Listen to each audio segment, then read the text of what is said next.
Fox Sports. We are Black We are MC. On this homestand, the Royals have given their fans 3 reasons to be excited about the starting rotation. In his home debut, Wade Davis pitched 5 scoreless innings with 6 strikeouts. James Shields pitched a complete game in his debut, allowing only 2 hits in a tough luck loss. And Ervin Santana went 8 innings for a win, allowing just 1 run. He gets the ball again today on Fox Sports Kansas City.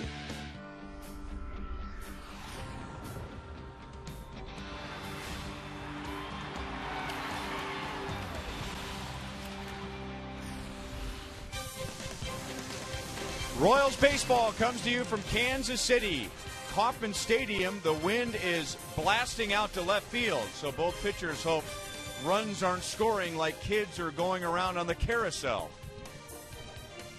Hi, everyone. Welcome to the ballpark. I'm Ryan Lefevre. The Royals are wrapping up the second week of the season. They are 4th in the American League in ERA, so moving in the right direction on the mound, and in particular with the starting rotation. And we have a couple of pitchers today who have both had 1 good start and 1 bad start. For the Toronto Blue Jays, it's Brandon Morrow, and his last start was the bad one. He gave up 9 hits, 5 runs, 2 home runs in fewer than 4 innings his last time out, while Ervin Santana was brilliant in his home opener.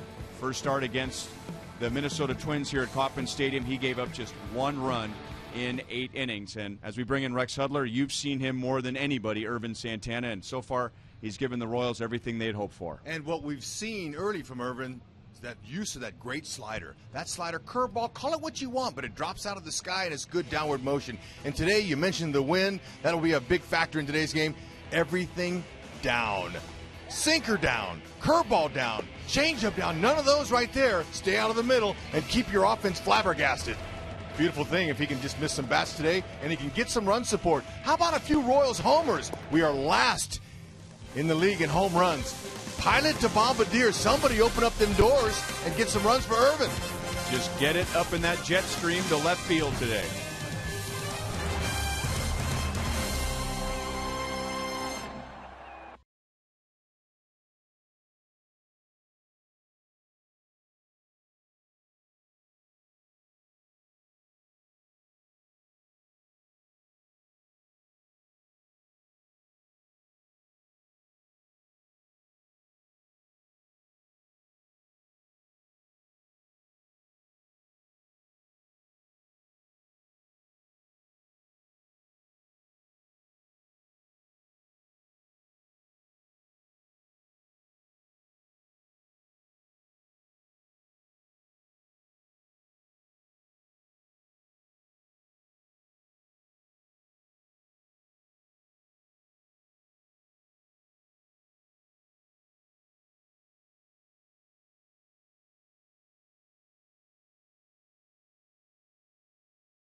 Because they were just talking about that jet stream to left, and it is just gusting out here, nonstop. Talking to Dave Island and Ned Yost, they said, real simple for Ervin Santana, although this is the case for him all the time, keep the ball down and do what you usually do. And I said to Dave Island, just do what he did last time, right? And he said, well, it's not that easy, but just keep the ball down, and he will be okay. Kind of reminds us a little bit of a game that was played here in April 2 years ago against the Angels, where there were a total of 8 home runs hit that were aided by the wind, topped off by Matt Trainor's extra innings 3-run shot in the 13th to win it walk-off style. Well, the Royals are set to take on the Blue Jays in the wind of Kauffman Stadium. Ryan and Rex are back after this with the call of the first pitch.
Brought to you by the Missouri Lottery. Play it forward with Missouri Lottery. And by Chevrolet, your Kansas City Chevy dealers, the official vehicle of the Kansas City Royals. And by AT&T, the wireless receiver only from AT&T Uverse. Visit att.com/freeyourtv. Rethink possible.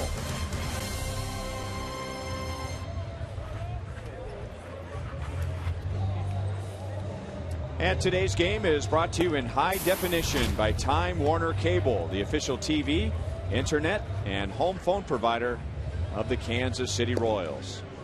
Well, we can see by looking at the flags that the wind is very strong. It officially right around 20 miles per hour, but gusting 35 to 40 miles per hour. So we can see that, but what doesn't always happen is that we can hear it. And when the music is off, you can actually hear the flags flapping in the wind, and they're getting a workout. Those are the championship banners on top of the Royals Hall of Fame in left field, and they're getting stretched out. And the big flags in right field, they might end up on I-70 before the game is over today. Royals trying to avoid the sweep as they play game 3 with the Toronto Blue Jays, and John Gibbons will stay with Emilio Bonifacio leading off after the injury to Jose Reyes. JP Arancibia is back behind the plate. He was off last night. Rajai Davis will be in right field. Maisarus Turris at second base.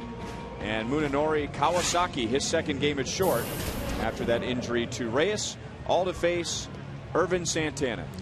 Tell you what, Ervin has looked good, especially with just 2 walks. Go ahead and keep the ball down, but we mentioned how it's important to keep the ball down, but also there is some shock value in a high fastball around the letters. So, you know, you might be able to look, because hitters be looking up there, sneak a couple pieces of cheese by them guys and use that defense. Elliott Johnson getting a start at third base. He's got some speed out there with Dyson in center and Getz, so he's going with some speed. But Elliott Johnson, this guy, he can do a lot of things for Ned Yost. He can play anywhere in the infield. He can pinch run, pinch hit. He's a switch hitter. But what I really like about him on the left side of the infield is his arm. He's got a cannon. So he'll rely on that. He can play a little bit deeper to throw out some guys, especially Bonifacio. He'll get this guy out. Let him set the table. Irvin's got that big power breaking ball, hard running fastball, and some changeups. He's no stranger to Toronto.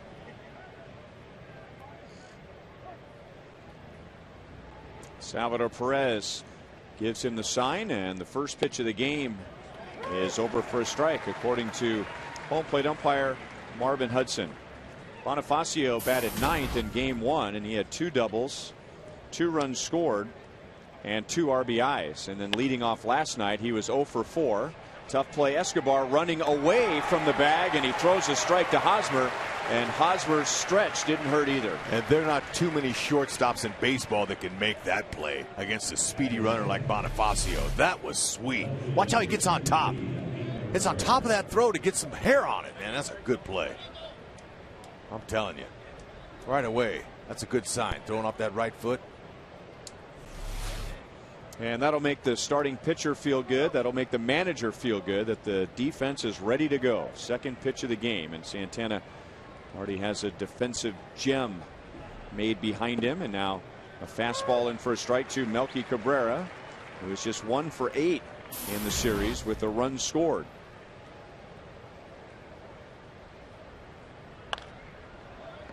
No balls, 2 strikes.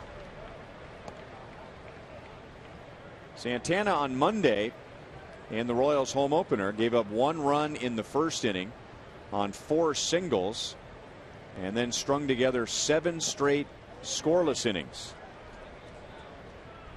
So a good first impression with the home crowd. 104 pitches over the 8 innings, and he struck out 7.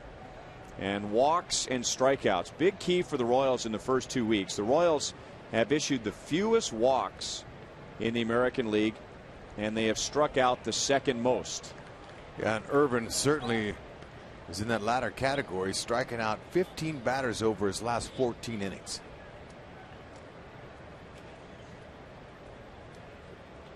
Getting a lot of them with that slider. And as you'd imagine, when he had all those strikeouts against the Twins, that was the key pitch. 2-2 on Cabrera. And he hits a fastball up the left field line, and the wind will just continue to push it away from Alex Gordon. And we stay at 2-2. It is Scout Day today, and it's always Scout Day at a Major League ballpark, but we're not talking about Major League Scouts. We're talking about Boy Scouts and Cub Scouts, and there's over 10,000 of them here today to cheer on the Royals, and they were able to walk on the field before the game.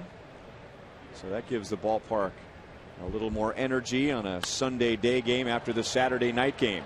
Alex with a dive and a good save. He didn't make the catch, but he had to make a good save, otherwise that ball might skip by him and result in a triple. That is exactly how you teach it when you leave your feet and you know you can't catch it. Fortunately, Gordon didn't hurt himself, but watch how he alters. Okay, can't catch it, I'm going to put the glove up and not let it by. Look at how his body flopped over his arm like that. This is a tremendous job of keeping it in front of him when you leave your feet. He knew he couldn't catch it, but look at him, turns his glove up. Just knock it down. Ooh. And then just a very casual flip back to the infield. And now the difference maker from last night, Jose Bautista. Well, the Royals really pitched him well in his first 7 at-bats. In the game on Friday, he was 0 for 5 with 4 strikeouts. 0 for 2 in his first 2 at-bats last night with another strikeout, but then he struck with a 2-run home run. And that was the difference maker.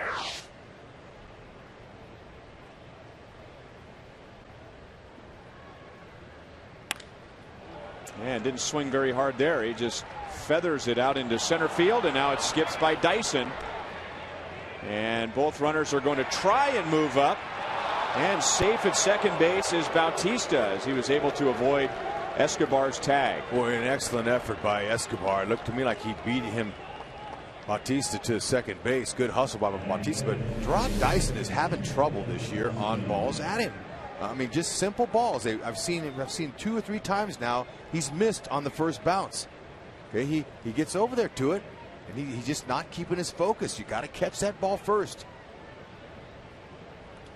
So the runners are able to advance. And Esky did a great job of getting that glove in there. Let's see it again from this angle. Yeah, McClellan was right. Bautista did a nice job of getting that left hand in that bag for the tag. So instead of first and second in 1 out, it's second and third in 1 out. And now a hitter who belted 42 home runs last year and drove in 110, Edwin Encarnacion, and he takes ball 1. So a good defensive play to begin the game by Escobar, a base hit, and then after the second hit, a bad defensive play, and Blue Jays are trying to put the heat on Santana. Yeah, and the Blue Jays, they don't need any help. They're looking for a 7-game winning streak here at the Cave, going back to last year and this year. In order to beat this team, you can't give them any outs or any extra bases either. 1 ball, 2 strikes. So if you're looking for a punch out, he needs one right here.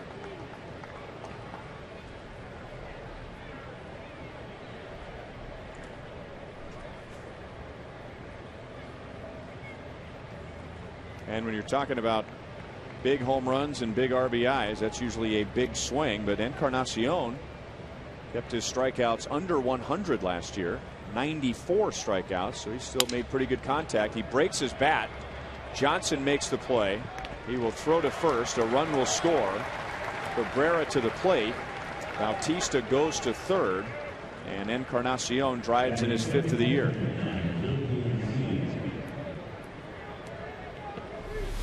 Okay, Elliott Johnson could have had Bautista if he really wanted him. See, Bautista's going back, but watch now, Bautista, he's going to head in this direction.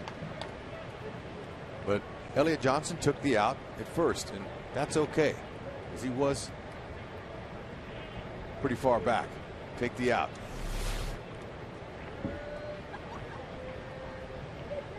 Here's J.P. Arancibia, Blue Jays catcher. Started the game on Friday and was 1 for 4 with an RBI. And then Henry Blanco was behind the plate last night for the knuckleballer R.A. Dickey.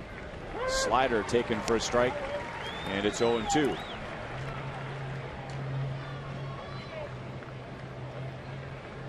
With his win on Monday against Minnesota, now Irvin Santana with the Royals and the Angels is 4-2 here at Kauffman Stadium.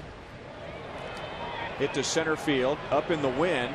Dyson is back at the track, and he makes the play. But Dyson's error leads to a run, and Toronto takes a 1-0 lead into the bottom of the first.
For a win today and hit the road with a 4-2 homestand. And here's the lineup today, and Ned getting Eric Hosmer back in there after sitting out a couple of games with a tight right quad. Elliott Johnson at third base. Mike Moustakas gets the day off, and then there's a day off tomorrow, and Gerard Dyson is in center field. I see speed all over Ned's lineup. Hopefully they can get on and cause some havoc against Morrow. For so far this year, the opponents are raking him at a 357 clip. However, he has a good power fastball, 93 to 97. He's going to work that slider. The combination there can pile up some strikeouts. Some occasional curveballs he'll flip up there. Look for the fastball. Pick something out over. That's a changeup right out of the bat. Alex has 3 hits in this Blue Jays series, and he has a 10-game hitting streak. And off speed again. 1 ball, 1 strike. And that 10-game hitting streak, as we look at our Toyota League leaders, is the longest current streak in the major leagues. It is, and he's very consistent. He's using the whole field.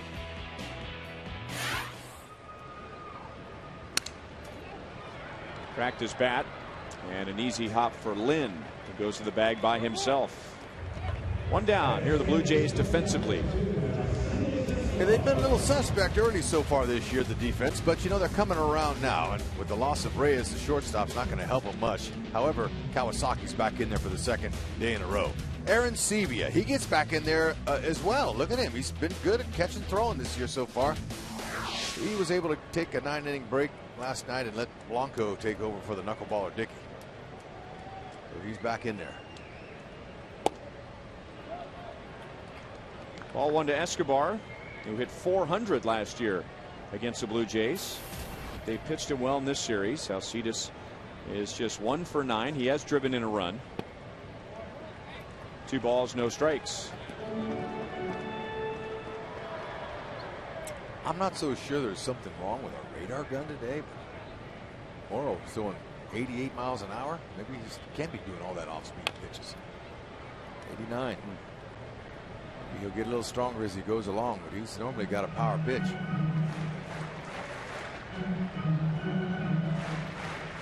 Early in his career, with Seattle. He's a former first-round pick of the Mariners, and he had bounced back and forth between the rotation and the bullpen.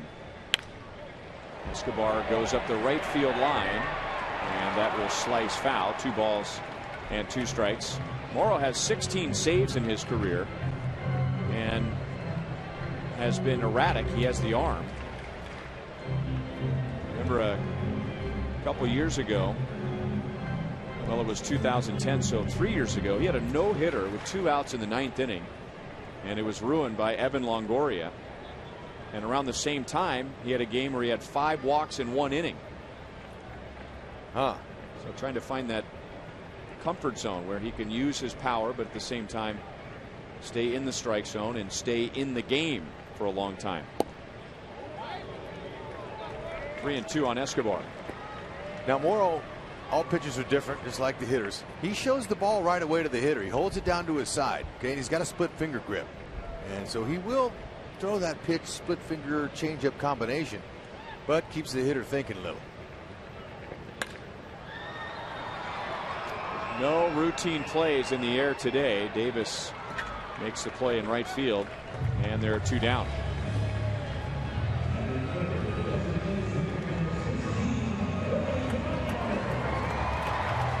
Well, we told you in game 1 of this series that Billy Butler was just 1 for 28 against the Blue Jays last year, which is just shocking. And yet, even with that, the Blue Jays have really stayed away from him for the most part in this series. And they will continue to do that unless somebody in that 4-hole steps up. Moose hasn't been hot at all. He's cold. And Salvi's getting the start back there, but you got to have some protection behind your guy, or they're going to continue to pitch around him. And they're smart because he can flat out rake. Those 11 RBIs are 4th in the league. Morrow misses inside up to 91 with that pitch. 1 ball, 1 strike. Billy got to play first base last night. He doesn't get a chance to do that very often these days, but still cherishes the opportunity to be on the field. And even though he's getting used to being the DH, he admits what I think a lot of people figure you would do is when you're the DH and you don't have a good at-bat, it's hard not to just stew over that at-bat until you get to come up again. You don't have the chance to go out there on the field and take your focus away from it or do something to help the team with the glove. To center field, right at Bonifacio, and that's the inning. So ground out, 2 flyouts for Morrow. And at the end of 1, the Blue Jays lead 1-0.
On this date in 1987, here at Kauffman Stadium, the amazing Bo Jackson had 2 home runs, including a grand slam, 7 RBIs as the Royals blasted the Tigers.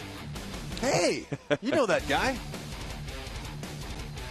My dad was the manager of the Mariners when Bo made that amazing throw to the plate to get Harold Reynolds. Harry, go grab some pine. How dare you challenge Bo Jackson from first base on that?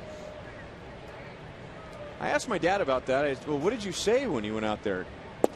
He said, we were all just so amazed that everybody was saying, there's no way he could. And if you see him pointing there, he pointed to the left field corner and then pointed to whole plate. Everyone was just in shock. Somehow Lind got it through the right side. The Royals had Hosmer and Getz pinched together on what is normally the hole over there, but Lind gets it through for a leadoff single.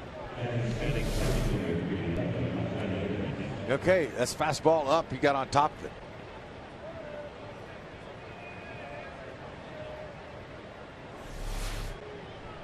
Getzy trying to get some grass stains on him. I like it.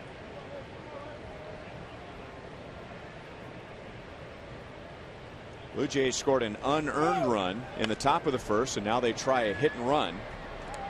And Davis fouls it away, 0-1. Rajai Davis had some kind words to say about his new skipper, John Gibbons. I talked to him yesterday. I said, hey, how's Gibby been? Is he making any difference over there? He said he's so relaxed. It's really calmed our guys. You know, a lot of high expectations this year for the Blue Jays, and nothing worse than a skipper who's uptight because the rest of your players can feel that. But Gibby's so loose. He has fun. He's a real baseball guy. He gets it. He gives a lot of confidence to his players just by his demeanor, the way he carries himself, and always has a kind, positive word.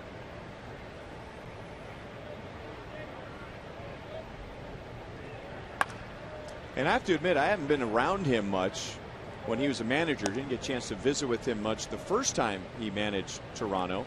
But I saw the highlights with Gibby and Ted Lilly on the mound when they almost duked it out at Rogers Center. And I heard the story about him challenging Shea Hillenbrand, who wrote some negative things about the team on the chalkboard in the clubhouse. So when he came here, I figured he'd be kind of a rough guy as Davis strikes out, chased a slider in the dirt, and for Santana, that's his first strikeout.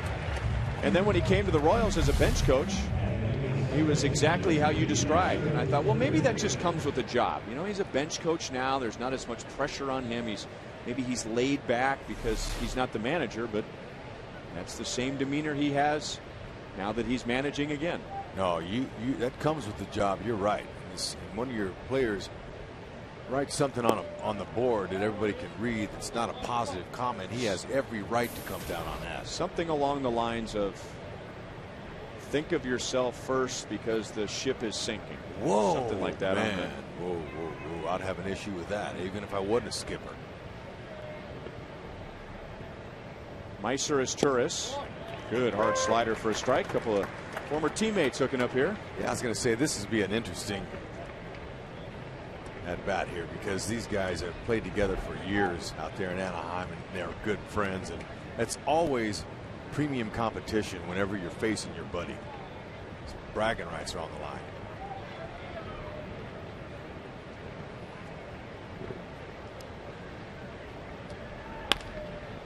Up the middle, and Leeds gets to the bag perfectly. He'll flip to Escobar for a 4-6-3 double play. And Santana only faces 3 in the second inning.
always a positive when Salvador Perez is in the house. Whether he's got his glove on or the bat in his hand, he can make a difference.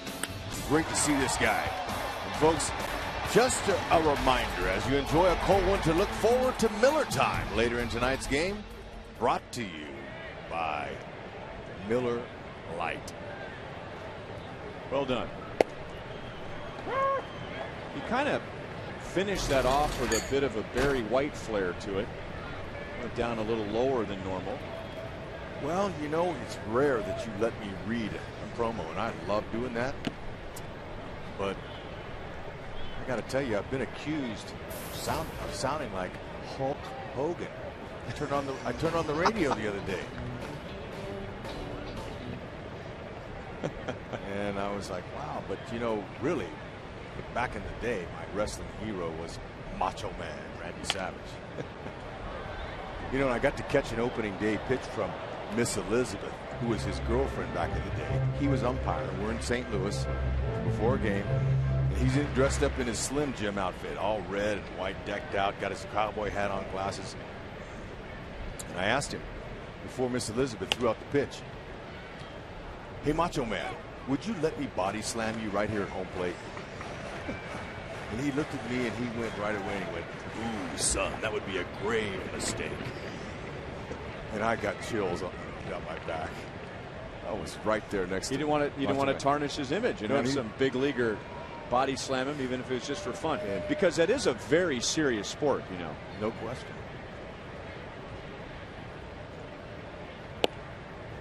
One and two on Sal. He bats fourth again. He's hit in 5 in a row. The number 4 position so far for the Royals has produced just 2 RBIs.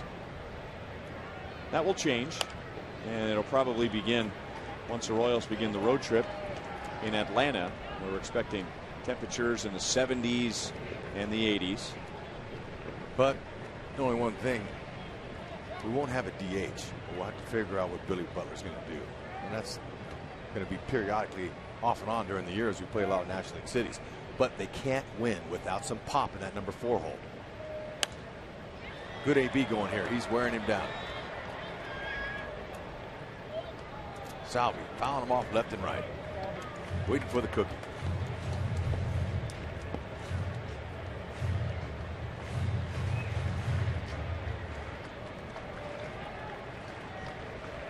Morrow got the Royals in order in the first inning. 2 of the outs were in the air, which could be a good sign if the Royals could get that ball in the air to left field and left center. In on his hands, and he's still fighting Morrow. It's an 8-pitch at bat.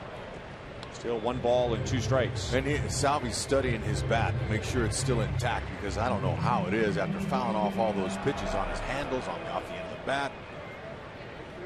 And as you taught us the other day, that is a flame tempered model, correct? That's exactly right. I was hoping to flame one out of here right here. Just giving him some pitches to hit. Oh, excellent pitch. Salvi thought about saying something to Marvin Hudson, but being a catcher, I think he knows that. Even though a hitter never does it, but a hitter will say that's the type of pitch where you just tip your cap or tip your helmet.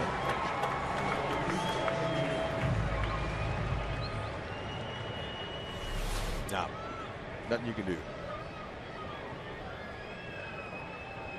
We got 2 pitchers today who are capable of ringing up the strikeouts.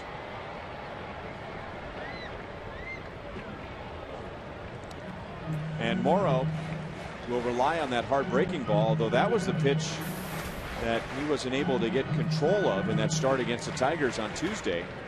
3 2/3 innings, 9 hits, 5 runs, no strikeouts. And there's the changeup that he's been using today. 0-2 on Hosmer. He's swinging in a big way. He's 5 for 9 lifetime off of Morrow. Is Hosmer with 2 homers. Swinging like he wants to hit one. Wanted the pitch up. And Hosmer listed to left. There's the effects of the wind as Cabrera first was coming in and then had to go back to make the play. 2 down. The New York Yankees come to town for a weekend series May 10th, 11th, and 12th. And that series will feature summer fireworks on Friday. A draw string bag by the MLB Network will be available to the fans on Saturday, and a Royals scarf for the ladies on Mother's Day. It's the only time the Yankees will be in town this year, again May 10th, 11th, and 12th. And at that point, it might be the Yankees that they were expecting this year. Might have Derek Jeter and Mark Teixeira and Curtis Granderson back from the disabled list by then. 1-1 on Lorenzo Cain, who was driven in 2 runs in this series. Lorenzo's been stringing together some really good ABs. He's due to break out. He just missed a big home run late in the game yesterday, well, off the end of his bat. Fouled that one off of his foot. A foot that is already bothering him, or has bothered him, because he has the shin guard, which is, this shin guard doesn't just protect his shin, but this one also covers his ankle and the inside of his left foot, and that's exactly where he hit the foul ball.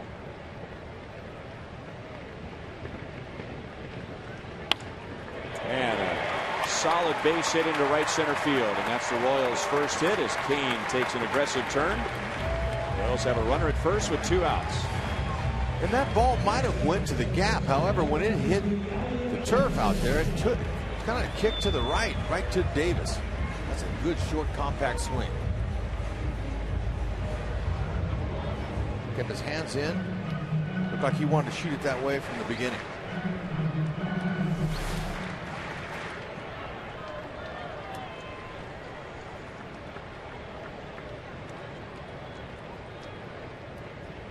Elliott Johnson plays at third today.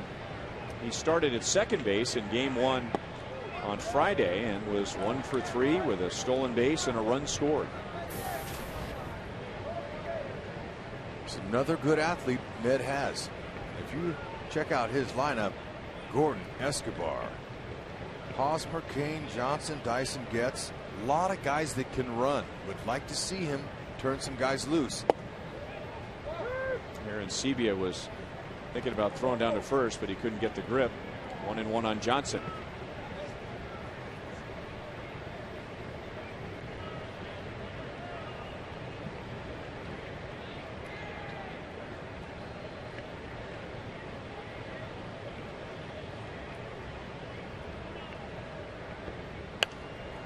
One and 2. Okay, that's a heater up right there. As Morrow walks off the mound and kind of shakes his arm a little bit. Like maybe he's trying to get loose or something. I don't know. Well, you mentioned the velocity. I remember Brandon Morrow getting up there 96, 97. And I think the fastest pitch we've seen, what, 92 miles an hour so far? Yeah. So I'm a little surprised by that.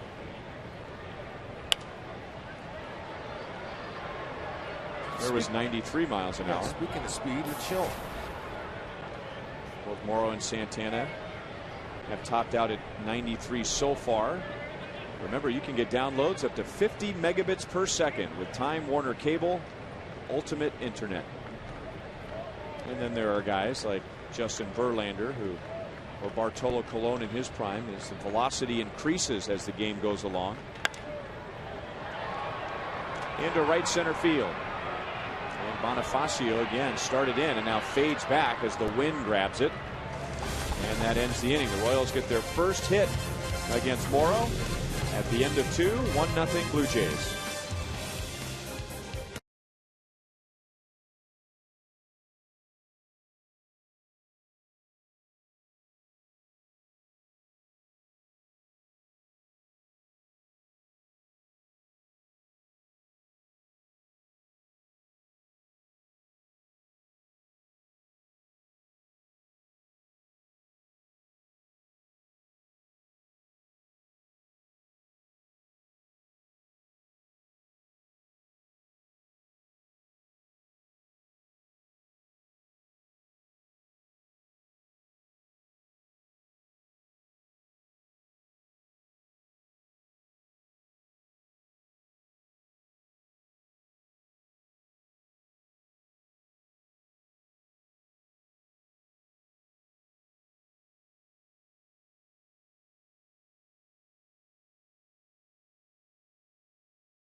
He's got a little magical slider when he rotates his wrist that way. You see that? He rotates, and that's where he holds that pressure on that middle finger.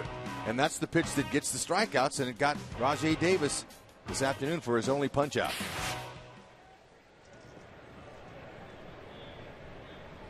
Blue Jays with a 1-0 lead on an unearned run.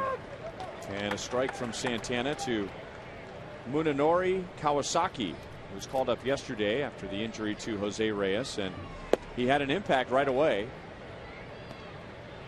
Walked in front of the Jose Bautista 2-run home run, which was the difference in the game. And Munenori also drove in a run with a sacrifice fly. He's an excellent bunter, and there is an excellent bunt.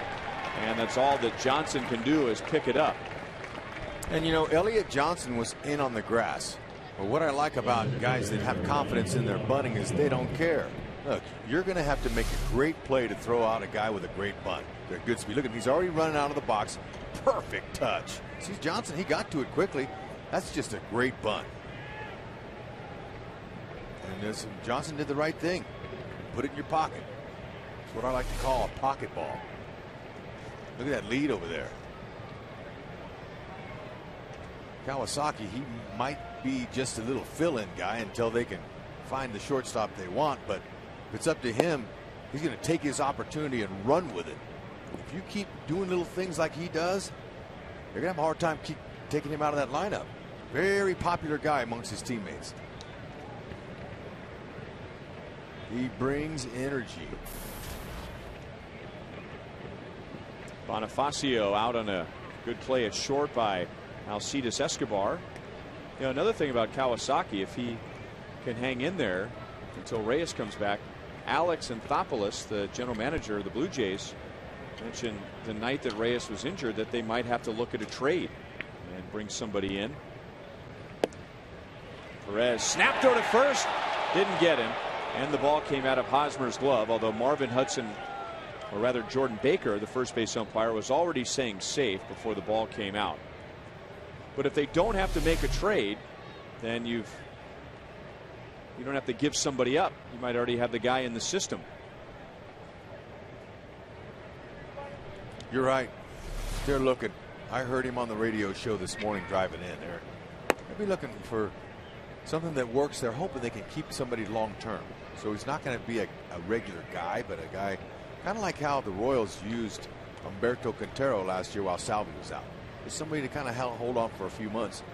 And Anthopoulos was also talking about how Reyes could have easily missed the whole season with that injury. They'll be happy to have him out by the break.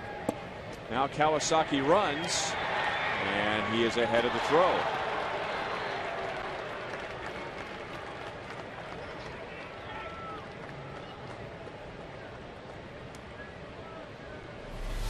Okay, great takeaway by Kawasaki. Excellent jump. And they're stealing off of the pitcher. Obviously, it's not Salvador Perez, who has one of the best catch and throw strokes in the game.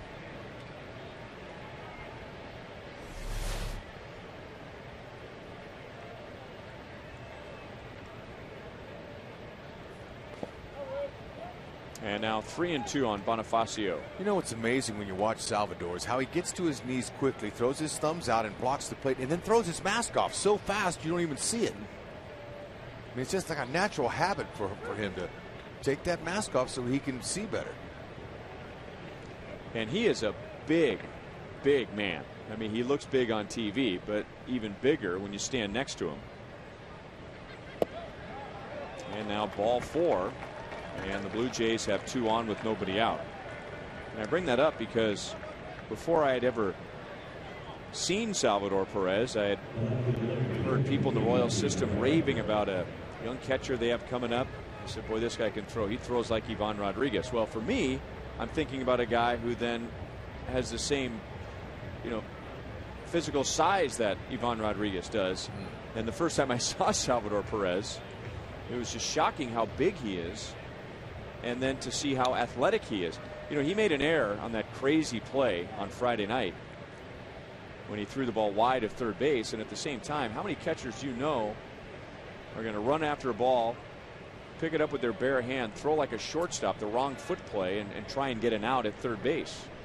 At 22, unheard of. commend Dayton Moore and the organization for signing him long term. Melky Cabrera bunts, and Elliott Johnson will let it roll foul. I was wondering if Gibby was going to give the bunt sign to Melky. That's a good call here early in the game. They got a 1-run lead. Why not move them over and increase their chances with Bautista on deck to get another run or two? And Melky can do those things, but he can also swing away. And Gibby, at least that first pitch was bunting. Situation like this, if you're the defense, just get an out.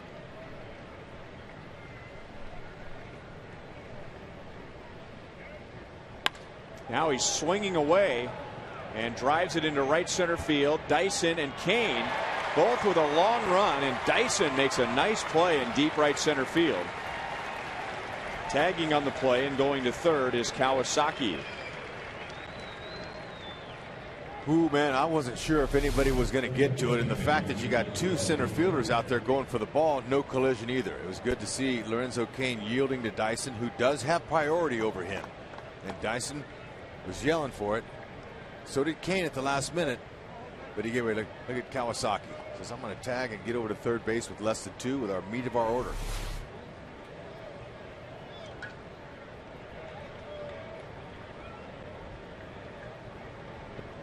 And now a lot of power coming up. Jose Bautista, he singled in the first inning. That was the play that resulted in the Dyson error, which helped set up the run. Tied him up, and it's a strike, 0-1. Kawasaki at third base has a little happy feet going on. I mean, he's bouncing around down there, and it wouldn't surprise me if Salvi might try to pick off on him. He wants Bautista to roll over, do a little double play, get out of the inning here.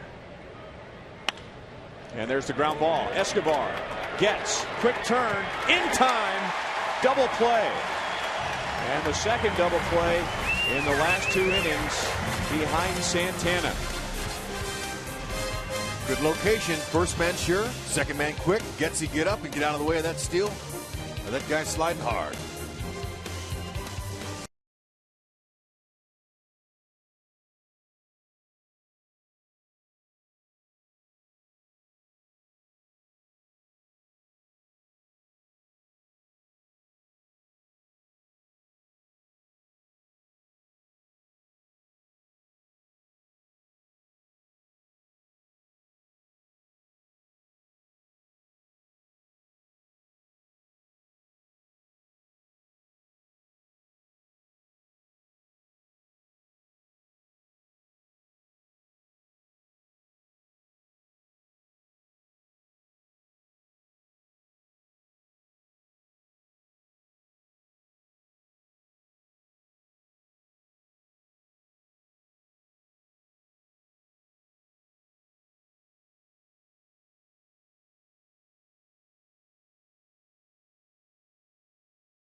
Been Eagle Scout in the Heart of America Council.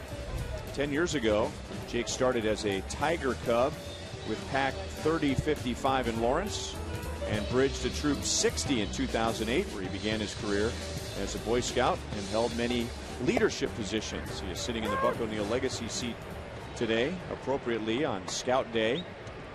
Over 10,000 Boy Scouts and Cub Scouts at the ballpark. 1-0 Blue Jays. And the Blue Jays took advantage of Gerard Dyson's fielding error in the top of the first to score an unearned run.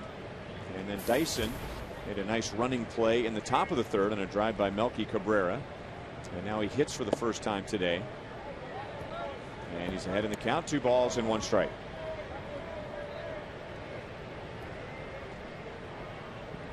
All right, if you're going to defend the bunt, first baseman crashes, second baseman Asturis has to be at the bag.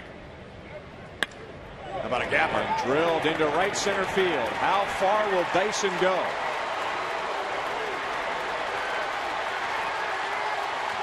That far.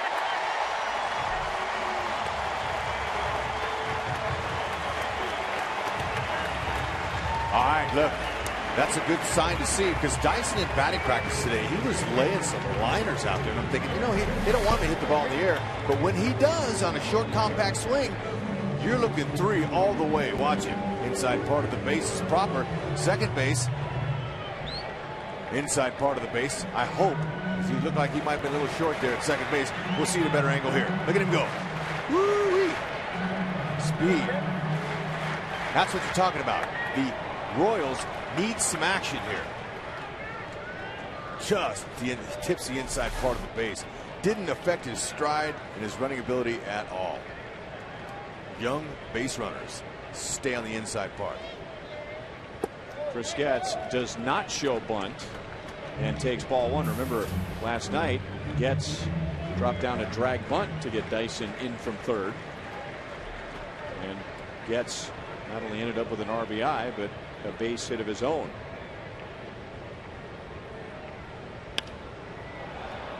And that has popped up. Not an easy play for Kawasaki. And he tiptoes across the foul line for the first out.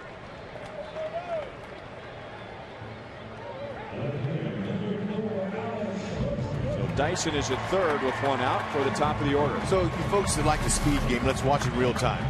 Okay, put a clock on it.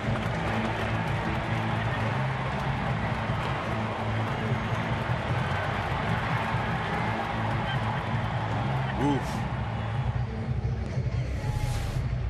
Let's go about 14 seconds, maybe 13.9.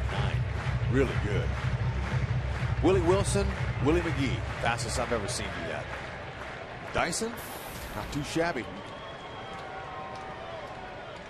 Alex grounded to first in the first inning. Remember, he has the 10-game hitting streak, the longest current streak in the major leagues. And that is fouled away off to the left. Don't see anything in particular that stands out about Morrow that would give Alex so much trouble, but as we showed you the numbers, Alex now just 1 for 12 against Morrow. Of course, you don't know how many of those outs were hard hit.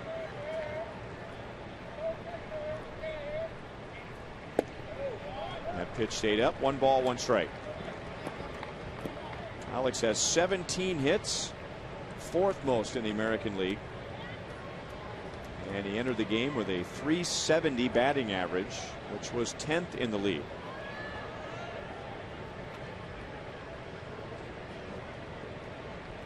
He has 7 RBIs. Okay, contact anywhere in the middle gets a run home.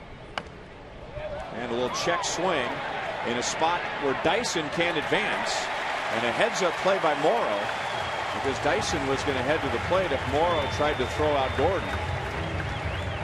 So Alex with a check swing bunt. It's not what he was trying to do, but that was the result. And now he has an 11-game hitting streak. Yeah, any little grounder, I'm saying. Now, a little check bunt right there. Morrow did a great job of coming in. Thought he had a chance at him, but he thought about Dyson, and he goes, well, all right. Just put that back in my pocket here. Dyson did a great job. Watch him now. Third baseman, Batista's, he's in front of him. So there's no chance for Morrow, and now Escobar want to do all he can. Look at Dyson. Is stay away from a rollover double play here. They've got to be able to utilize this opportunity to get on the board here.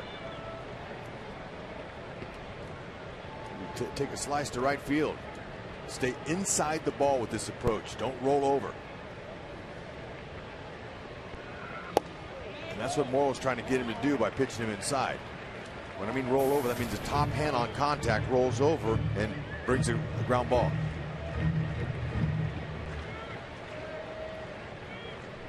Escobar's flyout was to right field in the first inning.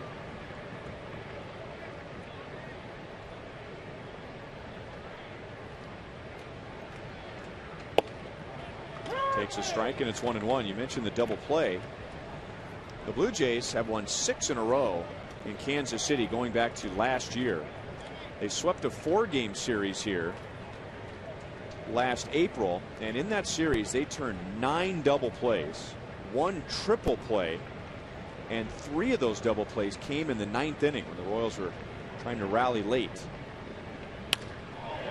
In the air to right, plenty deep to get Dyson home, and Davis makes the play. So Escobar drives in his 2nd of the series, and he ties the game at 1. Hey, the perfect approach there. He did exactly like he wanted to do. He stayed inside the ball looking for something out he could shoot that way. Even though they're trying to get it inside, he missed, but that's a really good swing to get the job done.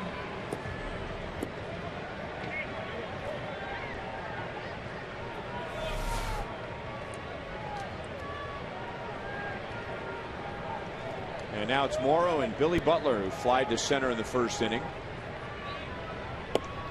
Curveball got away from him, ball 1.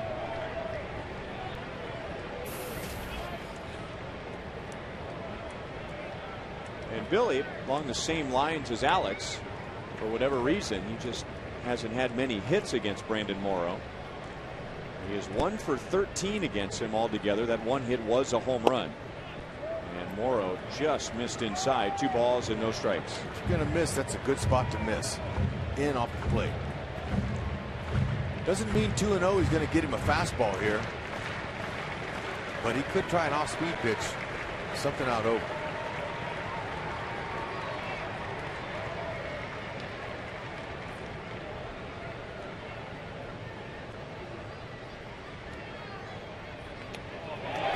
Skips by Aaron Sebia. That's a big wild pitch. It's now a single to put the Royals in front. It is 3-0 on Butler. I don't think Morrow and Aaron Sebia are going to try to get back into the count here. Now that ball was way off to the left-handed batter's box side of home plate. And Aaron Sebia, to his defense, really didn't have much to do with that. But 3-0, I don't see him getting back into the count here. But you never know. Just put him on. Yeah, that's what they're going to do. So then pressure's going to continue to be on the guys who hit behind Billy. And this is one of the reasons why Billy now with 10 walks in the top 3 in the American League. And so that, as you pointed out, until that number 4 and number 5 spot starts heating up, there's going to be a lot of pitching around Billy Butler, not just the Blue Jays. You could call that in spring training. Ned made that decision to put really Moustakas there. I don't want to say he's not the right guy for that spot, but he's unproven in the number 4 hole. I knew that they were going to wait to see who that number 4 guy could produce. Ball 1-2 Perez. He struck out looking in the 2nd inning on a great slider from Morrow.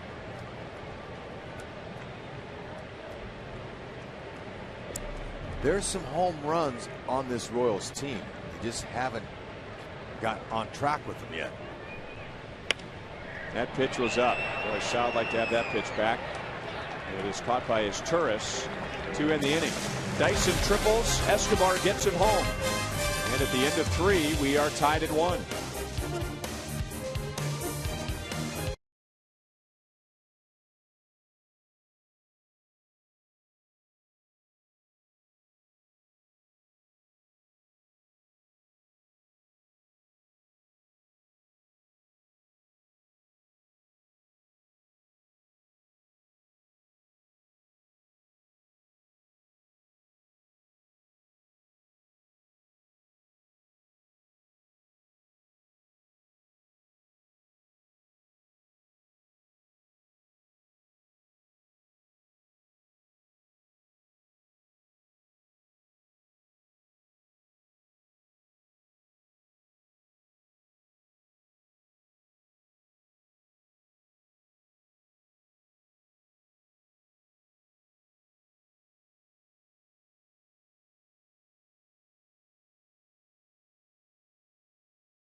Will honor the 2012 All-Star and Silver Slugger Award winner Billy Butler with a bobblehead of his own. The first 10,000 fans receive the bobblehead courtesy of Sprint. The gates will open at 4:30. That's a 6:10 game with the Royals and the White Sox. And you can go to Royals.com or call 1-800-6-ROYALS right now for tickets. And we are also going to honor our good buddy Dave Holtzman, whose life has gone full circle. And Holtzy is maybe not a household name among our listening audience, but he is responsible for a lot of the information that we pass along because he is the Royals Director of Media Relations from San Diego. Followed his older brother Bob, who is well known on ESPN, to KU. Made a nice life for yourself here in the Midwest. Met your wife here in the Midwest, and now we're both happy and sad to say that Holtzy is going to be leaving us. Sad because of that reason, but happy because he's going back to San Diego and with an elevated position, and you're going to be working for the team you grew up rooting for. Congratulations, buddy. Thank you, Rhino. I really appreciate that. It's happy and sad for me, and this is my last game. I'm going to San Diego next week, and it's bittersweet, but an opportunity to go home and to get a little bit of a promotion and work for the team I grew up rooting for is something special. Encarnacion out into shallow right with that tough wind, and Lorenzo Cain makes the play. One down in the fourth, and we all have something in common up here. You know, we all are from California. Holtzy and I specifically from Southern California, and so Holtzy for years has been my eating partner on the road. You know, we spend so much time away from our families, and so Holtzy and I would get together and have lunch just about every day on the road, and definitely every day at the ballpark. And he's a sushi guy, Hud. So I was wondering if we were going to bring our favorite dish in. Yeah, we're losing a good guy, a valuable guy in media relations, and my sushi group just got one guy smaller. Yeah, and I told Holtzy that Ryan's going to be bummed out because I offered to take your place and be with Ryan, and he didn't look very thrilled about that. So he's going to miss you. We all will. But you've made a lot of friends here, Holtzy, and I know that you'll be watching the Royals and their winning potential. You know it, Hud. I will be following them closely from 2,000 miles away every day. I'm rooting for them, and I've been here in Kansas City area for 16 years now, with the Royals for 10,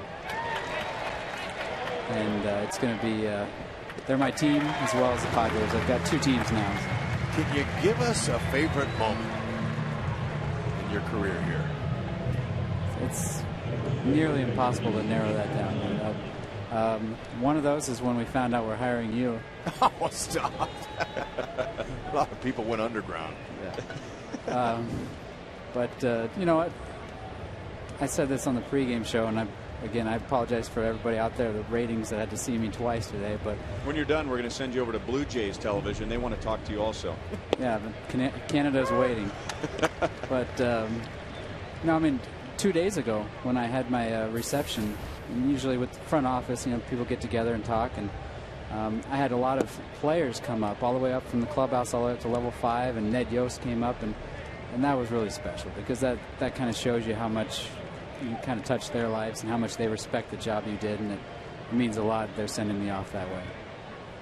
Being a PR director, I mean, what's the hardest job that you have? Dealing with the players down in the field and the media all the time. Could you give us the hardest? That's exactly what it is. It's walking that line between, it's everything is geared toward what's best for your organization, but being able to try to please both sides of that line, know that they have jobs to do, both of them, both sides, and make sure they can get their job done in the best way possible is tough. What's the funnest part of the job? Being here. At the yard. At the game. You got a game at the end of the day every day. And they let you in free. They pay me to do it. Dig yourself. Do you get paid? Well, I don't want to talk about that because that could be really a sore subject for a lot of people saying, what? They actually pay that guy? No, but Holtzy, you guys do a fantastic job being a former player and with the media now, how sticky and dicey that can be. And it's changed a lot since I've been here. social media and everything. Well, Elsie, congratulations, buddy. I know it's just so long for now. We'll be staying in touch, all of us will, and we'll be looking forward to that first Royals-Padres spring training game. I appreciate it, guys. Thank you. Thank you, fans of KC. I appreciate that, too. Appreciate it.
Well, after today, we're 2 weeks into the season. The Royals spent the first week on the road, the second week at home, and what a beginning it was, sweeping the Minnesota Twins, and get the thrill of watching James Shields pitch his first game as a Royal at home, and went 9 innings, gave up just 2 hits, took a tough luck loss.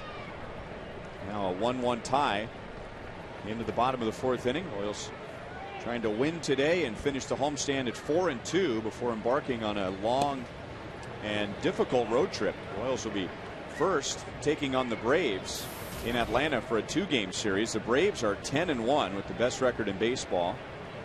Then we'll head to Boston. They are 6-4, and Fenway Park is always challenging. And then after that to Detroit.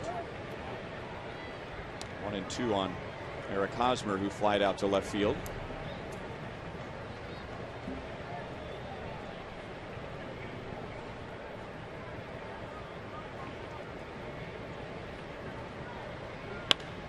Hosmer grounds it right to Izturis at second base. 1 down in the 4th. I was hoping we were going to have a little more time with Dave Holtzman just to thank him for everything he's done, and we're so fortunate. Royals really do have a great media relations department, and especially for what they do for us as broadcasters, providing us with a lot of the information and being the liaison with the players. There's Mike Swanson, Royals Vice President of Communications, on the left. And Dave Holtzman, who just joined us, on the right. And as it turns out, Swanee had the same position with the Padres years ago. He's also been with the Rockies. He's been with the Diamondbacks. And then he came back home to Kansas City. And when Dave Holtzman approached him about the job in San Diego, I remember Swanee saying, well, what kind of a hypocrite would I be if I didn't allow somebody to go home when I took the opportunity to go home to Kansas City? And he did. But what a great advantage for somebody like Dave. The hardest part about going to a new team, or one of the hardest parts, is just knowing the history of the franchise. And he goes now to a team that he grew up rooting for. Kane strikes out, took a pitch over the inside, 94 miles an hour. So we've seen that fastball steadily climb in velocity over the first 4 innings. Yeah, you know, that's interesting as pitchers do that. I mean, Verlander's another guy. It's not that they're not loose, because they throw a long toss before they even start warming up in the bullpen before games. So they're good and loose. They're just not into game speed. That's how I can explain it as the guys that start out their first couple innings with not their velocity, their typical velocity. It just takes a little time to work up to their game speed. And eventually the third, fourth innings, it starts coming. You start seeing it. Chop to second. And Morrow gets the Royals very quickly in the fourth inning, needing just 9 pitches to get through Hosmer, Kane, and Johnson. Another close game, 1-1 at the end of 4.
And Morrow 1-1 tie to the top of the 5th inning as we bring in Royals Hall of Famer Jeff Montgomery to give us his insight on the first 4 innings from Irvin Santana. Well, Ryan, every pitcher needs to keep the ball down, especially on a day like today. My product has been some strikeouts here from Santana on his nice slider and a couple ground ball double plays to get out some big innings.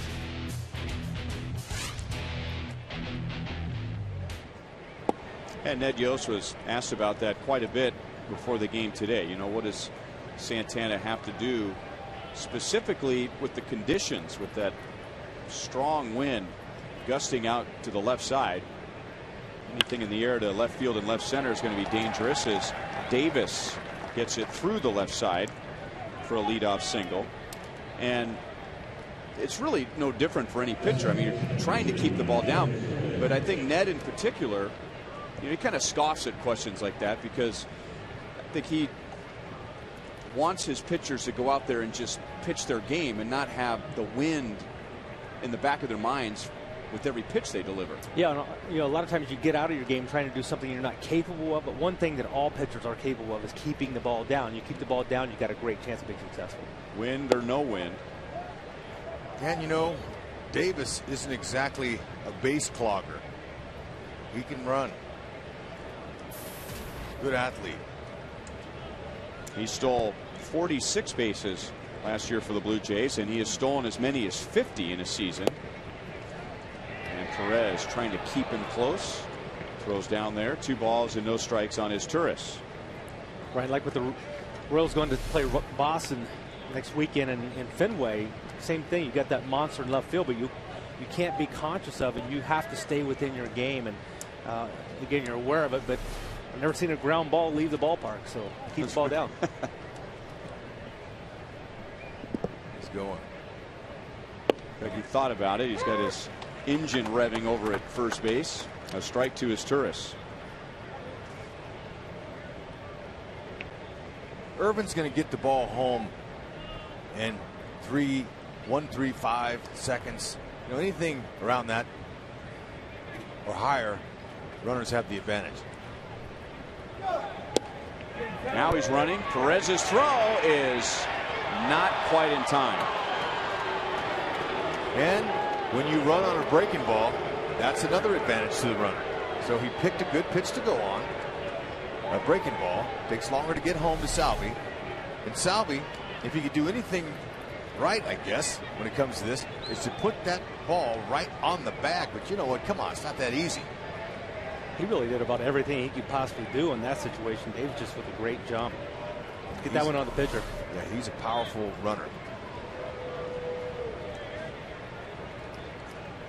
Got an interesting note here on Davis I'd like to pass along, which has a connection here to the booth. We'll see what happens on the 2-2 pitch to his Turris. And it's a fly ball to left field. Alex backs up. Davis will not tag. And that's the first out. Davis first burst onto the scene in 08 when he went from the Giants to the A's. He stole 25 bases with the A's, 4 with the Giants, and that total were the 4th most in Major League history, with 250 fewer plate appearances, 250 or fewer plate appearances and 29 steals. It was the most since Rex Hudler had 29 in 229 plate appearances with the Montreal Expos. No in way. 1943. I don't believe it. 1988. That's pretty impressive, Hud. You had 29 stolen bases and just 229 plate appearances in 1988. Well, you can't compare the athlete of Rajai Davis to me. However, he almost got him there. We do have something in common when it came to that. That was my year that I was, it's time to break out. 10 years of minor league ball, it's time to go. Look at this. Ooh, man, that was close. And Davis, he's trying to make a name for himself too. Trying to get out there. You got to get established. You got to cause some kind of commotion out there on them bases. And now he's distracted Santana. You know, we talk about that, you know, his running ability, but how about this athleticism? One of the highlights of the year last year. Uses the wall. Whoa, man. He's showing some hops along with the help of the wall. Come down. Better be careful you don't twist an ankle. You're up so high. Might get a nosebleed. Well above the rim, wasn't he? Oh.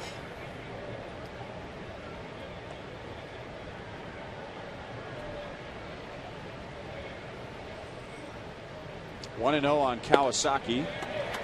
And now 1 ball, 1 strike. Well, Irvin Santana trying to keep Davis close. He doesn't want him to rip off third with less than 2.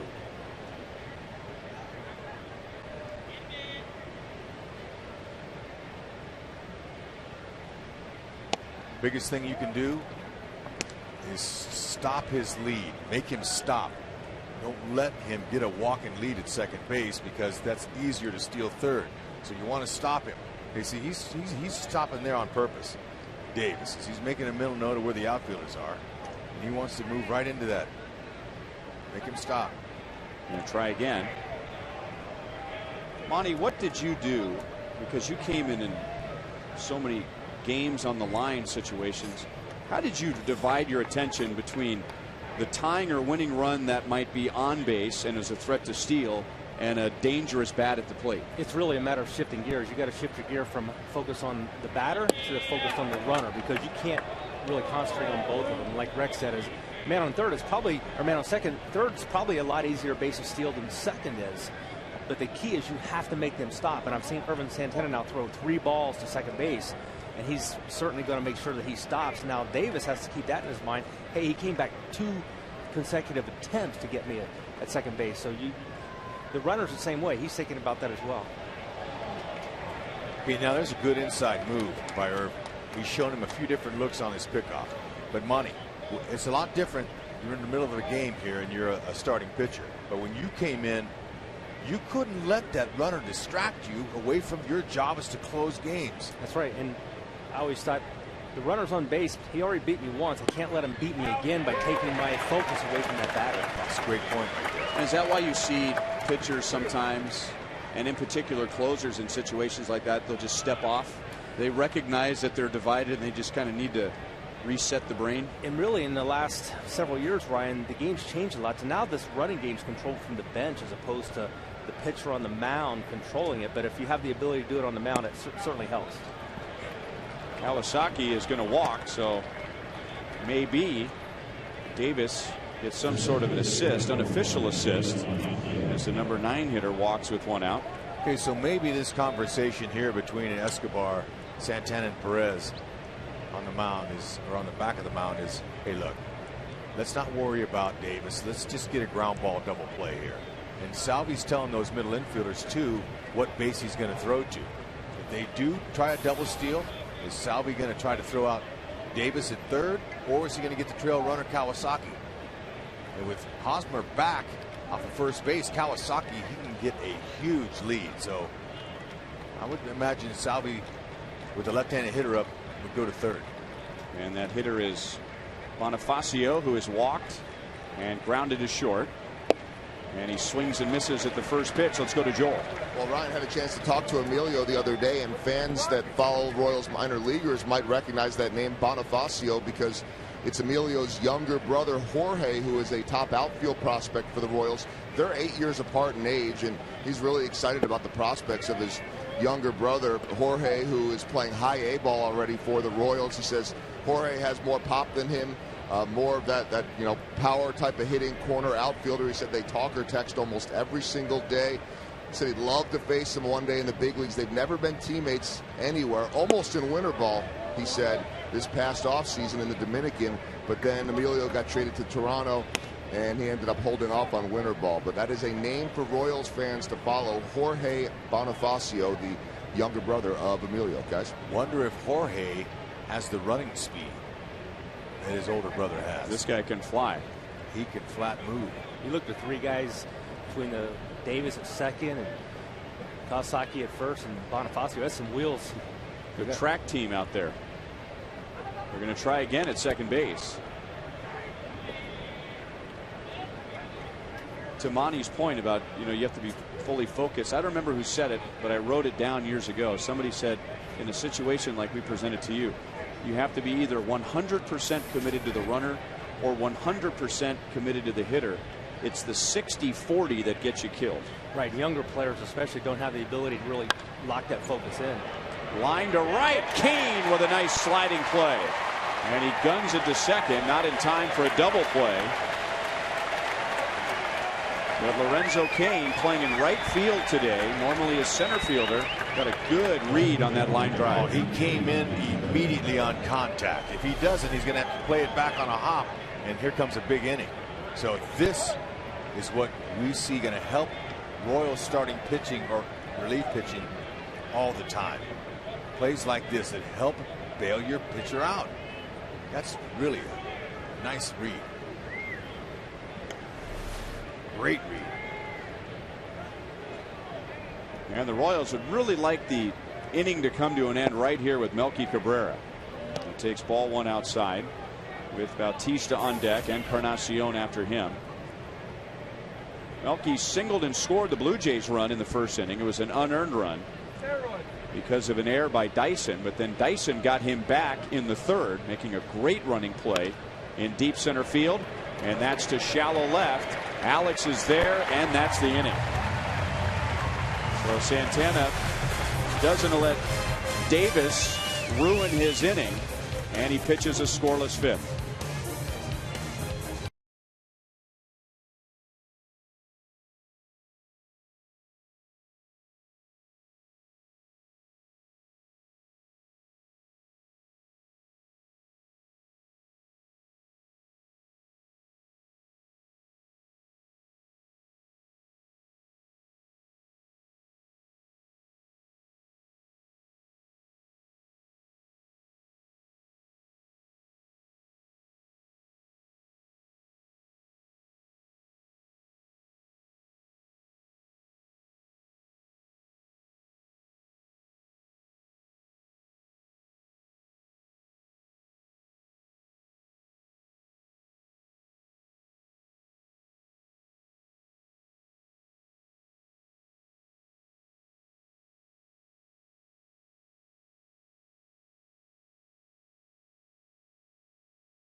Well, Monty, the team comes first, but it was really hard to see James Shields be the losing pitcher last night. Really was. Throws a 9-inning, 2-hit effort. Made 2 mistakes, I felt. One was on the leadoff walk and then the home run to Bautista, but really spectacular outing for him last night. 9 innings, 2 hits, 3 runs because of that home run. And unfortunately, he was the losing pitcher. Boy, he's had 2 gems with the Royals. Opening day in Chicago and last night. And then the game that he won showed a lot of guts after giving up 4 runs in the first inning against the Phillies on Sunday and hanging in there and getting the win. Didn't allow another run after that first. That was his 20th career complete game. Heard his post-game comments last night. He was more upset about the leadoff walk than he was the home run. Dyson tripled and scored the Royals run when he was leading off the 3rd, and now he leads off the 5th. And that's a strike, 2-2. You know, he's more than just a pitcher out there, James Shields. I mean, he's a fighter. I mean, I would think when a hitter gets up there, he's not just facing James Shields. I mean, he's fighting James Shields.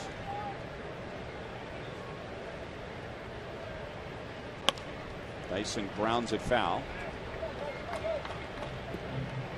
And speaking of James Shields, let's segue into our AT&T trivia question for today. We're the other 2 Royals pitchers to throw a 9-inning complete game, allowing 2 or fewer hits and lose the game. So that means James Shields was just the 3rd in Royals history. That's a nasty pitch to any hitter. And Morrow strikes out his 3rd. Ryan, you may remember one of those games that I'm thinking about. Joe Saunders beat Zach Greinke a couple years ago for the Angels. Seemed like Zach had one of those games when he had that incredible streak.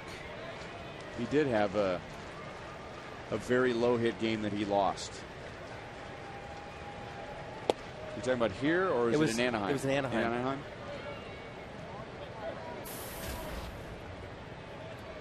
Getz popped to short in the 3rd inning.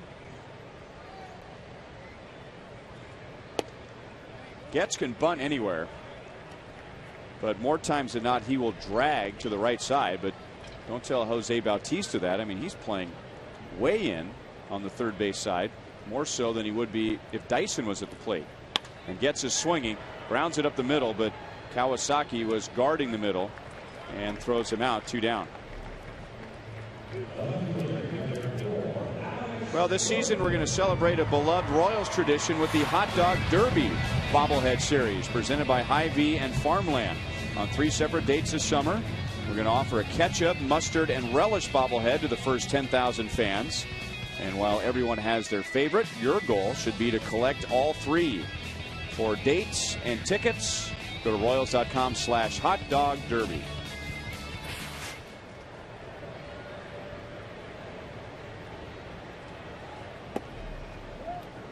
Ball 1 to Alex, who has an infield single on a check swing. He's 1 for 2 and has a major league leading 11-game hitting streak.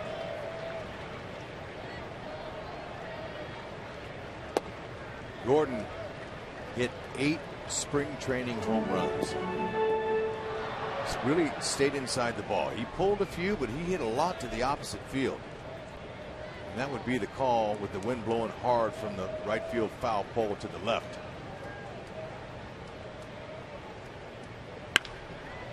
Ball's hit hard out of his Turris glove, but he recovers in time to throw out Alex. And now Brandon Morrow has retired the last 7 Royals. We're in a 1-1 tie to the 6th inning at Kauffman Stadium.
Sunday, so the kids are having a good time today. They can enjoy face painters, balloon artists, kids entertainment by Radio Disney's Road Crew, and much more. Sundays at the ballpark is your family destination. Go to Royals.com/Sunday for tickets. And our next Family Fun Day Sunday is coming up on April 28th, when the Royals will be hosting the Cleveland Indians. Jose Bautista bats with nobody on, which is always a good thing. And Irvin Santana, not that he can't get Bautista, he has today, got him to ground into a double play in the third. Bautista singled in the first, but Santana got out of the fifth inning with 2 on 2 out by retiring Melky Cabrera. Hit hard to third. Johnson throws a strike over to Hosmer, 1 down. Oh, that's a nice strong throw. All right, today's AT&T trivia question. James Shields became just the 3rd Royals pitcher to throw a 9-inning complete game, allowed 2 or fewer hits, and lose. Who were the first 2? I'm going to say Shields did one last year. Yeah, but he wasn't with the Royals last year, Hud. That's a heck of an answer, though. Darn it. I was going to throw Kevin Appier out there in situations like that. Okay. Edwin Encarnacion, deep left center, and just over the wall for a home run.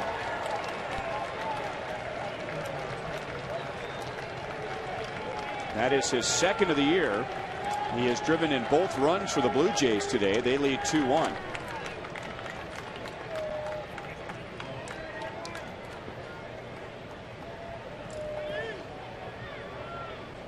Yeah, he got this one, but not like he can. Still, a home run's a home run, and it was elevated. Fastball up in the zone. Made it a little bit easier for him just to put a nice, easy swing on it. When you say nice and easy, these guys practice that swing daily for a lot of time. That's a polished swing right there. Those are the pitches you do not want to miss when you get them. And that slider is popped up. Kane dancing around out there with the wind pushing it around. 2 down. Aaron Sebia is 0 for 3. All right, so we have James Shields, even though he was with the Rays last year, and Kevin Appier as our selections for today. Well, Monty, he's always right. How about this same year? And both against the Rangers. Tough team to keep down, too. Good try, Hud. Wow. Gets jump throw in the dirt. Hosmer digs it out for a great play. Irvin Santana, the score could be a lot worse than it is if it wasn't for his defense pulling out some gems, and it was a beauty. Getsy couldn't quite get it there. Hosmer says, no problem.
Well, the Blue Jays have hit their home run in the 6th inning. Edwin Encarnacion giving Toronto a 2-1 lead.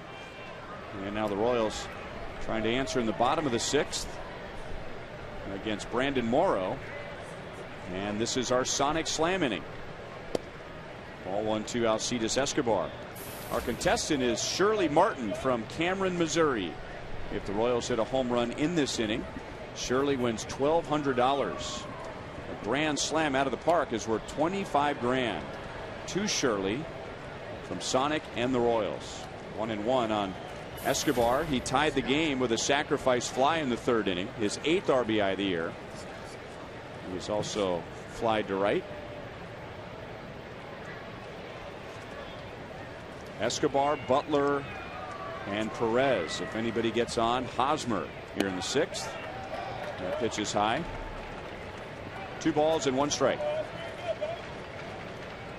Ryan, I think we've seen a little different Brandon Morrow than we've seen in the past here. He's a guy that's really maybe toned it down a little bit, but when he gets in a 2-strike counts, he's really more apt to go for that hard fastball that he kind of climbs a ladder with. I talked with Pat Tabler, former Royal, now Blue Jays television analyst. He said that's really by design. He's really kind of calmed things down and tried to be more in the zone, but he has the ability to sort of dial it up when he needs to. A 3-1 pitch is taken for a strike. You know, strikeouts are fun. I mean, that goes back to Little League. It's, you know, overpowering a hitter, and yet you rack up a lot of pitches with strikeouts, and being more efficient, lower pitch count, stay in the game longer. Pop foul off of first. Adam Lind will make the play, and that's out number 1. And Ryan, 6th. you know, you mentioned the word fun. This is a great place to bring your family to the K, especially today. We got the scouts here, the Cub Scouts are here. Every form of scout is in the house, and we brought them in the booth. By golly, I walked out of the booth and I saw them peeking in the window, and I go, "Hey, look, you guys come on in and say hi to the people." Wave, guys. Wave to the camera. There you go. You guys are outstanding. And from what I gather, most of them are from this group here, from Olathe. They are the responsibility of Russ Gardner, who was once upon a time one of the engineers for the Royals television broadcast, and now the television engineer here at Kauffman Stadium. So bringing them up here to the booth so that they could be thoroughly underwhelmed by our broadcast. Ryan, were you a scout? Monty, did you do any of that? I did, yes. I was a Cub Scout. I was a Weebelo. Same here. Cub and Weeblo, never made it to the big boy, and never got the Eagle. Yeah, I did a little Cub Scout. They kicked me out. Imagine that. I talk too much.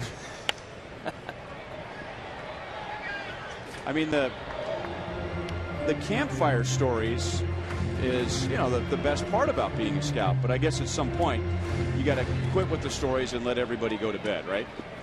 No question. Is that where the issue started? Yeah. You know, there's all issues, Ryan. But look, these guys are enjoying themselves, mom and dad. What a great time to come out.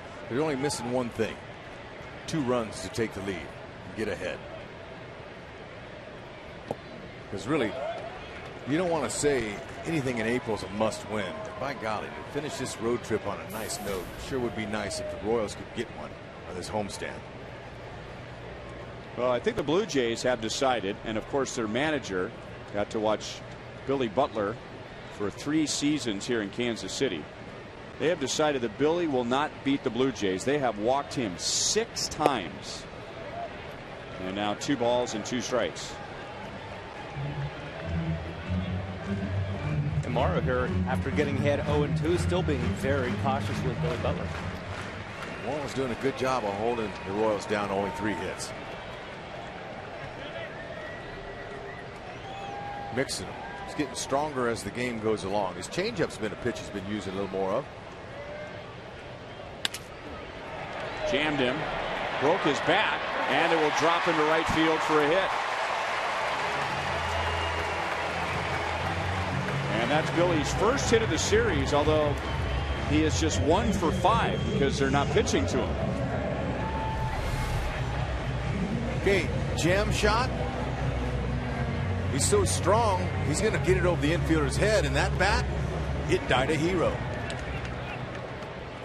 That's a knock. Hitters to watch it, Salvi. Watch it. Okay, look at that. Meiser is strict. I like to call him, when he was with the Angels, Mighty Meiser, because he really is a small in stature, but he can be mighty at times.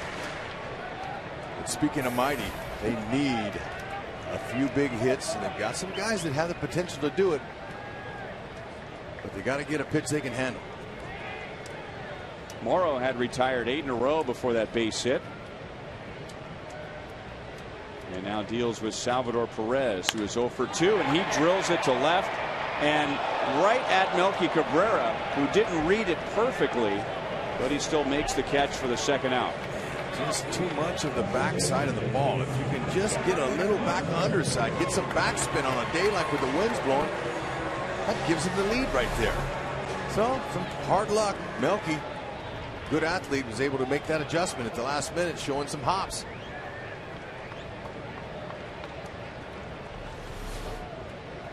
And now Eric Hosmer 0 for 2. Although he hit it right on the button in the 4th inning and grounded right to his Turris at second base. And even going 0 for 2 today, Hosmer is still 5 out of 11 against Morrow with 2 home runs.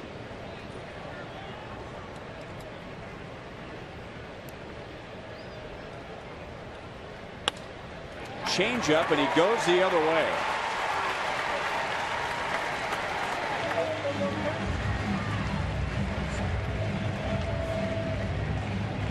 So Hosmer is 1 for 3, and the Royals have 2 on with 2 out. All right, Hosmer, watch that front foot. Watch it here. He doesn't go. He doesn't even lift it. He doesn't even move it. He just picks up the heel. Look at the eyes and the arm reach.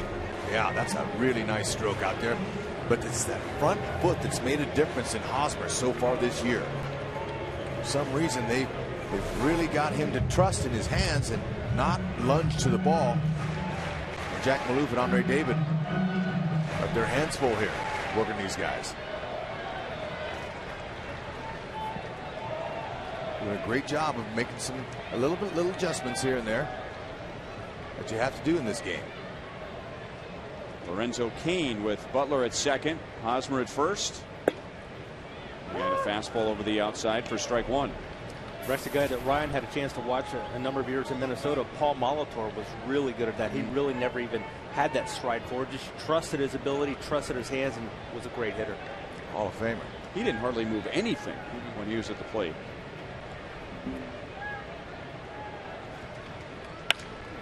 Slash foul. That would have been nice. 0-2 on Cain.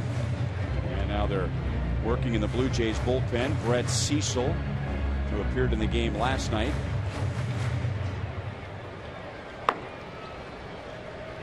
You hear a lot of guys talk about the art of hitting, the art of pitching. It's a classic confrontation in baseball between the pitcher and the hitter. In order to have success as a hitter, you got to be quiet. You got with your body. You want to be real still, and the less movement is better. Got to have a little movement going in. Watch it. Now they haven't got the signs yet, but watch Lorenzo Cain. Okay, so he's moving his bat. His front foot comes up and down. He's got some kind of rhythm going. Grounded up the middle and into center field. Butler will be waved home, and the throw is way offline. Cain ties the game. Hosmer goes to third.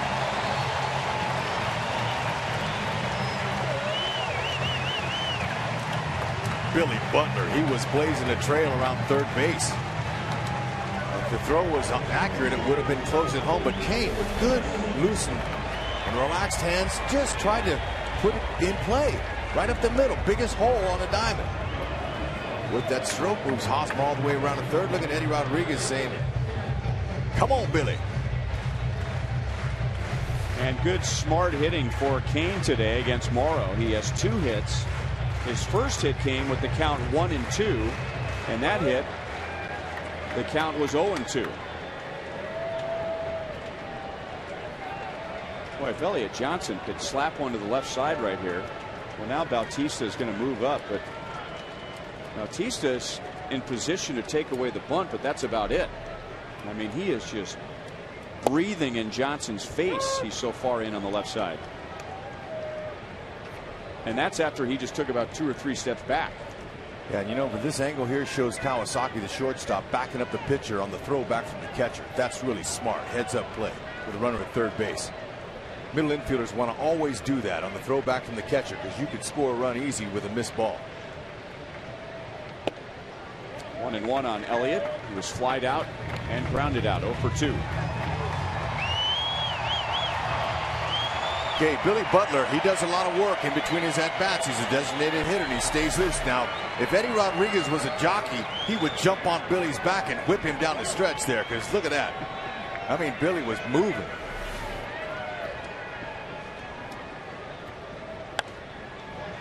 That's out of play. Actually, Eddie is built like a jockey, and Billy's built like a horse. Saddle up. Perfect. Oh boy, Eddie, put down that base hit sign. Well, it's a line we use sometimes for a player who's trying to run fast, either on defense or around the bases. You know, he got on his horse.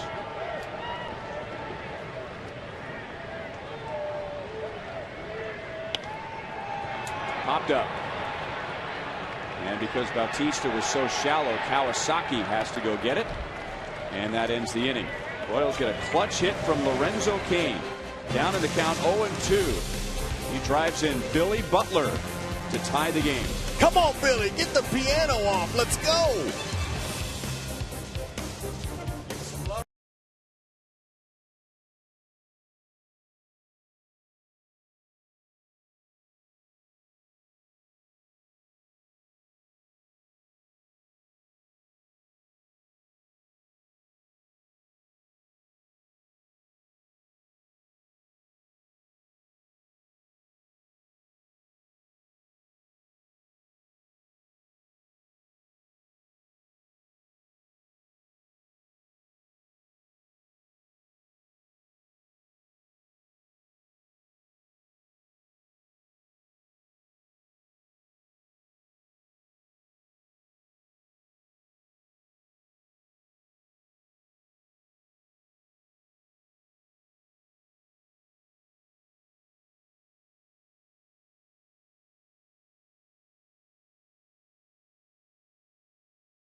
Mazda game break, and let's head to Washington, where Gio Gonzalez is pitching to Justin Upton, and that is Upton's major league leading 7th home run of the year.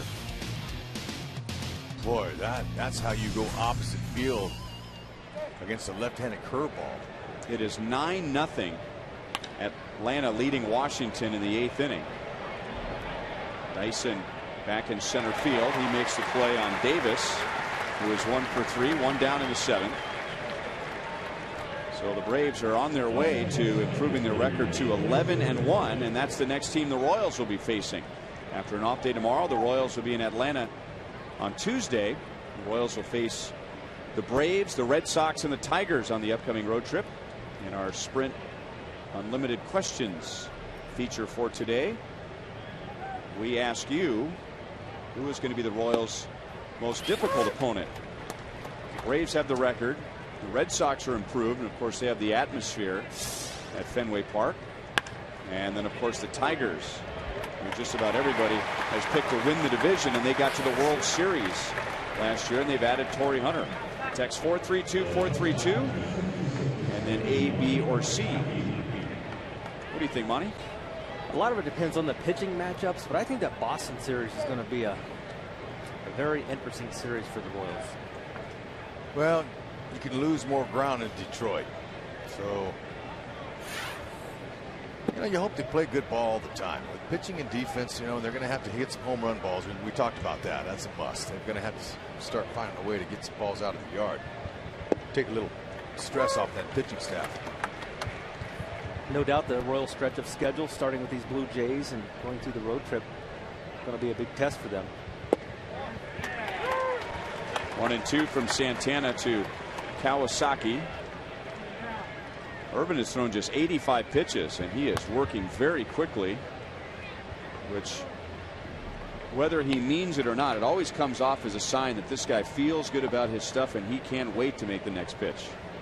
And Rex's word, confidence. Gotta have it. That's the extra man these guys take out there. Ooh, that's a good high fastball there. And you want to throw high fastballs at this guy here. Make him hit the ball in the air. He's been a pest the last yesterday and today.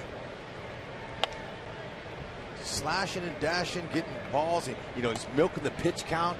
This kid is playing for his life right now. Great star like Reyes goes down. They call up Kawasaki just for a little stopgate. It's just for a few weeks, maybe a month or so. I don't know, however long. He wants to stay, and he's showing it. Back to Santana. So Santana gets through 7 innings with fewer than 90 pitches, but he needs some run support. Stretch time at Kauffman Stadium in a 2-2 tie.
Chicago beats Cleveland 3-1. Michael Bourne left in that game with an apparent right hand injury, diving into first base to beat out a single. Boston right now has a no-hitter from Clay Buchholz in the 8th. Why is it Tampa Bay's always on the other end of those, it seems like? Houston and LA are scoreless. Angels finally got a win at home last night. Detroit and Oakland, Texas, Seattle coming up, same as Baltimore and New York. And we did have a snow out also in Minnesota. I can pass on to you guys that Carlos Quentin has dropped his appeal, which means his suspension will begin just in the nick of time as they face the Dodgers tomorrow. David Holtzman will deal with that the next time he gets to play the Dodgers. And Ryan, I mentioned that snow out. I got a tweet earlier today from Dick Bramer, our buddy up in Minnesota, who said, Twins Mets postponed today, makeup date August 19th. Gonna go outside and make a snowman. Well, good for him. That sounds like a lot of fun. I'll pass.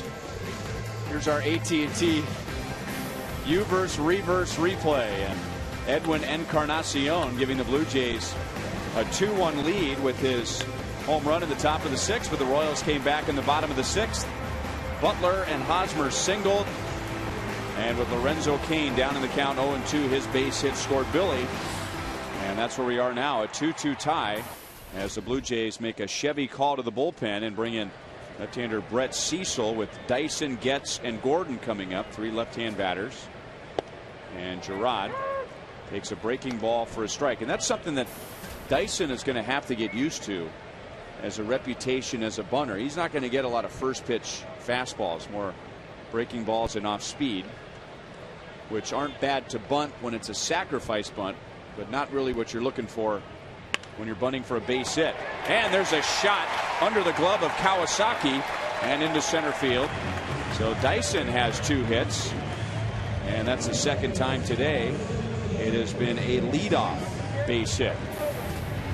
Don't forget, fans, to vote for the Royals Player of the Month at rallyhouse.com or by visiting any Rally House or Kansas Sampler stores and get a chance to go on the field and meet the winning player before a game. Great idea. You got a lot of options here. That's right. I'm going to let Dyson steal second base if I'm Getz. We'll wait and see. Dyson very confident, almost downright cocky when he gets on first base, because he knows he has what it takes to rip you off, and that's a good thing out there between the lines. You want to have some arrogance and a little bit of air about you at this level. He's gotten a very good read on those 2 moves. So lots of times a base stealer like Dyson will go on the first move the minute he lifts his foot, but he milked a couple moves. Now he wants to see him go home maybe one time, see what that looks like. And a breaking ball to Getz, so he had to spin out of the way. 1 ball and no strikes. The reason it's good to let him steal, because now you got him at second base if he's successful. And Dyson, has a high rate of success going back to last year, 30 out of 35, right? So look, let him get to second, then Getz can bunt him over maybe. So we'll see.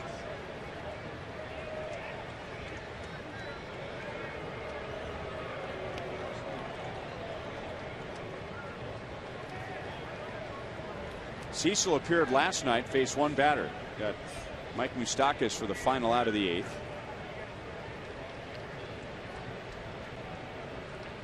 Dyson runs.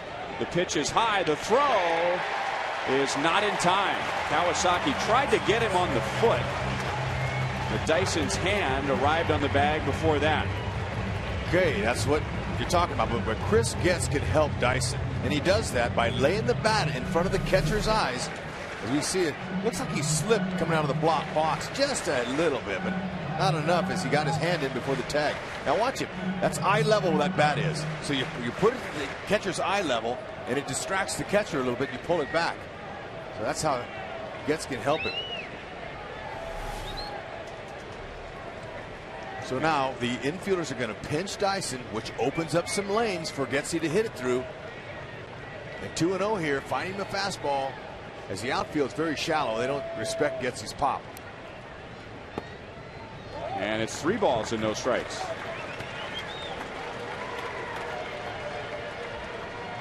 Well, Getz is a very skilled bunter. If he were to swing the bat and just keep the ball out of the middle, you've got 2 corner infielders that are way out of position. We're going to have very little reaction time on the ground ball.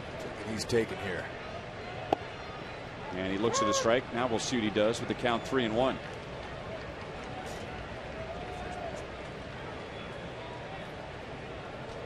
Lind is way in here. He's way on the grass. So look, he's given up a lot of ground there for Getzy to pull one by him. Trying to take the bunt away from Chris. And to Lind, who looks to third, flips to first. Very close, but out. So the go-ahead run is 90 feet away with only 1 out in the bottom of the 7th. Okay, we laid out the options and it's worked so far. Let him steal second, sacrifice him to third, and Lind, I guess, forgot who was running because Chris Getz, he almost beat this out. But now you got the infield pulled in and a chance to go ahead here.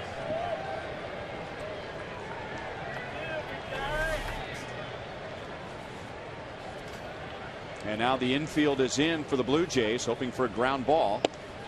And Alex takes a strike on a pitch that was up. Okay, Gordon so far in this young season is the best hitter with runners in scoring position for the Royals, a .538 average. And doing just fine against lefties. More RBIs against lefties than against righties. And a little squib is foul. And down in the count, no balls, 2 strikes. Okay, he can expect Cecil to break some balls away from him here. Ryan, you mentioned Cecil came in to face Mike Moustakas last night as only batter, so he has really good stuff against left-handed batters. But Alex, as you mentioned, really good against the lefties.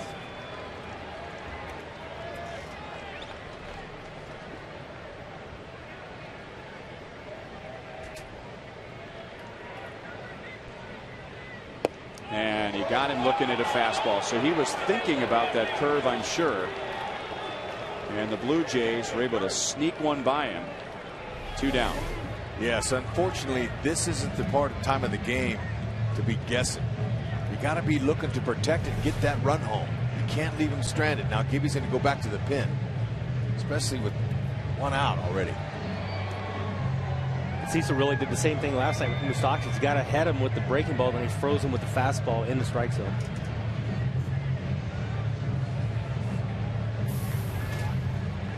So another Chevy call to the bullpen with Alcides Escobar coming up.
Well, there's a candidate right there for Sluggers Blue Crew, brought to you by the Learning Quest 529 Education Savings Program. Members receive a gray batting practice jersey, a Royals hat, blue wristbands, ticket vouchers, priority access for the Sunday fun run, and much more for just $25. Go to Royals.com/Blue Crew. Steve Delabar. He comes on with the go-ahead run at third. 2 outs to face Alcides Escobar, and that pitch is way inside. Escobar is 0 for 2 with an RBI, a sac fly back in the 3rd inning. Okay, Delabar eliminates a lot of the guessing because he throws hard. He's going to come right out and try to power through him. Fastball, slider. Fastball at 95, 1-1. And Escobar hasn't been too shabby so far with runners in scoring position, hitting a .417 clip. Tried to do a little too much on that swing. Well, he's got 1 homer. In the air to center field. Bonifacio. Boy, he's been casual out there today. Royals had Dyson at second base with nobody out. Couldn't get him home. Still a 2-2 tie.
Kansas City is brought to you by Dodge. Visit Dodge.com or your local Dodge dealer today. Crowd of just under 30,000 here on a Sunday afternoon. Many of those are boys and Cub Scouts on the first warm day we've had in Kansas City. And Irvin Santana, who gave up 1 run in 8 innings on Monday, has now given up 1 earned run in 7 innings today, and he's done it under 90 pitches. So he'll stay on for the 8th. And the top of the order for Toronto, and Bonifacio takes ball 1. So Monty, Shields and Santana doing a great job. I mean, how are the guys in the bullpen going to get work with an off day? You know, Thursday, 1 tomorrow. How are you going to get innings for these guys? If your top 2 starters are going the whole game, who's going to get their work in? I wouldn't worry about that. That's a very good problem to have. I think the way these guys have thrown, exactly what I think Dayton Moore, Ned Yost, Dave Allen were hopeful that they would get deeper in the games. We know last year the bullpen was taxed, especially early in the season, the first half of the season. You never know how things are going to work out the second half if you overuse your guys in the bullpen during the first half. So really good to see these starting pitchers go out and eat up some innings. I think it's going to be a very big key for their success as well as the bullpen. Santana just got to the bag in front of Bonifacio. So Irvin has retired 6 in a row and 9 of 10. And the only batter that reached against him over that stretch was Encarnacion, who hit the home run. Okay, Irvin knew he had to get over right away. The quicker path to first base is to go in towards the line and go straight up the line. And he just beat him. Watch out when if you're a pitcher, keep your foot on the inside part of the base, you don't get stepped on.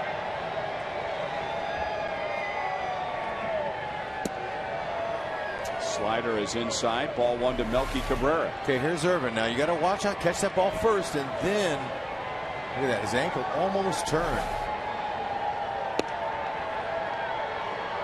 2-0. Yeah, that's a play, Rex, that as a pitcher, you know, with a fast runner like Bonifacio, you got to go straight to that bag. The one thing you don't want to do is cross the bag, because you're going to probably have spike marks up your back if you do. But best case is you just get your foot down and get it right out of there. Don't expose that ankle.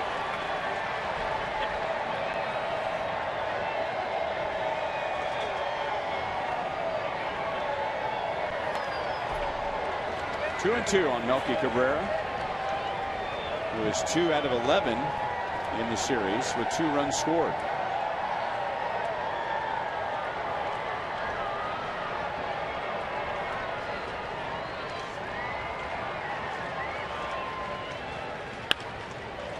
Gets, dives, and it's under his glove for a hit.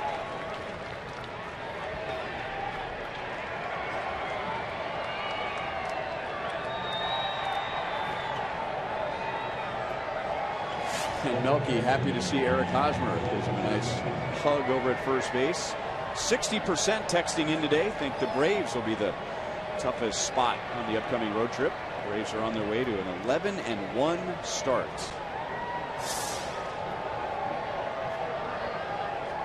And Hosmer saying, look, I'm not going to hug you. You can hug me. But I'm not going to get a fine in kangaroo court for hugging the opponent between the lines. In a 2-2 game in the 8th inning. That's right.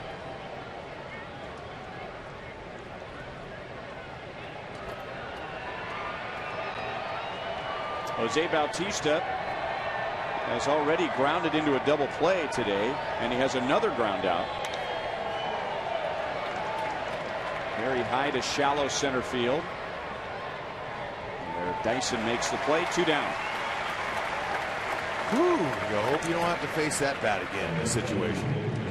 This guy coming up on next, he's knocked in both of the Blue Jay runs today, so he's no slouch either. Edwin Encarnacion homered to left center field in the 6th inning, and that gave the Blue Jays a very brief 2-1 lead. The Royals answered in the bottom of the 6th.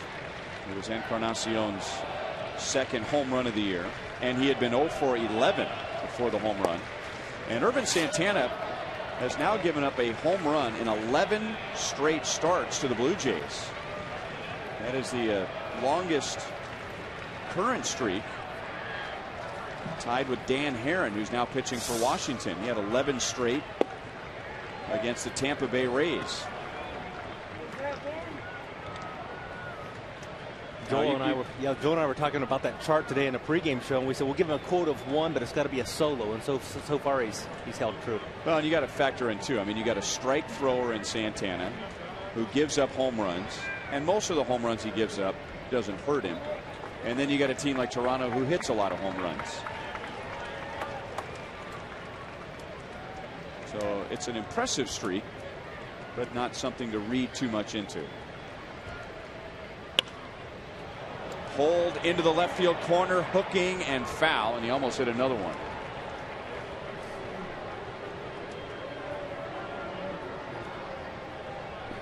Encarnacion 2 off seasons ago really stepped up his conditioning. And how many times do you see that happen when a player has a breakout year offensively that you find out he did something differently the year before in the way of conditioning, or maybe changing his stroke or changing his approach?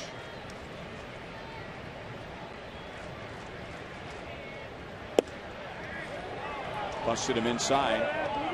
3-1.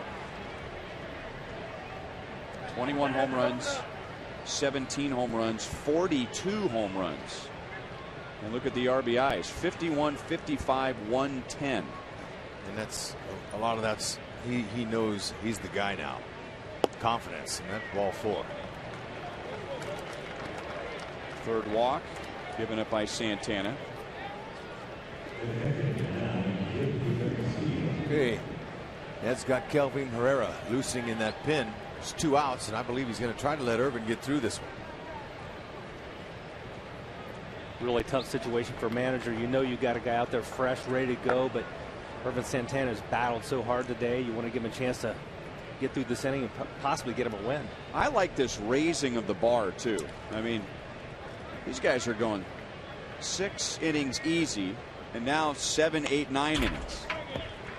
And the Royals have the arms out there, but the other ingredient that's important for a good bullpen is a rested bullpen. Like you said, the less bullets they expend now, the more they got later in the season. Aaron Sebia is 0 for 3 with a strikeout. 1 ball, 1 strike. He has struck out 17 times already this year. He has some power. He had 18 home runs last year, 23 the year before that. And he has Cabrera at second base and Encarnacion at first. And a slider had him jumping back. 1 and 2. Okay, now finish him off here. 30,000 fans here at Kauffman Stadium going to help him out here. Monty, what do you do at the next pitch when his slider had him given ground? Well, I think that wasn't really his good slider. That's almost a backup slider. Now he's going to want to throw a slider that's going to finish off the plate, almost in the left-hander's batter's box. We'll get some high cheese by him. Nope, it was in the dirt. Perez down to first. That completes the strikeout. 8 more innings for Santana. He's pitched 16 innings in his 2 starts at home, and he's allowed just 3 runs. He has struck out 4, but he needs another run for the win. He's magic.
As promised earlier, it's Miller time, brought to you by Miller Lite. And another impressive start at Kauffman Stadium for Ervin Santana. You know, in Chicago, after he made his start, I said, hey, what about our home opener? He goes, I can't wait to show the people in Kansas City the ability that I have to help our team win. Now, there was an I in there, but he also said team win. And that's been the theme so far this year. But Ervin has not disappointed. I mean, he's got electricity. Good hard running fastball. That breaking ball falls out of the sky as advertised. Good heat there. 96 miles an hour from Delabar to Billy Butler. Billy singled and scored the tying run in the bottom of the 6th inning. The Blue Jays have also walked him 6 times in the series. That's into right center field. Sinking and a dive. And a catch by Davis. Ooh, watch your wrist when you dive like that with a backhand. That sometimes your wrist can roll over and jam shot, but Davis with really good speed, and Bonifacio same way. And you sell this by making the catch and showing. Look at that, it almost rolled over. And show that umpire right away you picked it off the turf. That's a beauty. Look, and he almost gave way to Bonifacio. Want to stay away from the collision. What a big pickup there for Delabar, who misses outside to Salvador Perez. Royals had the go-ahead run at second base with nobody out in the 7th inning, but Cecil and Delabar pitched out of the inning.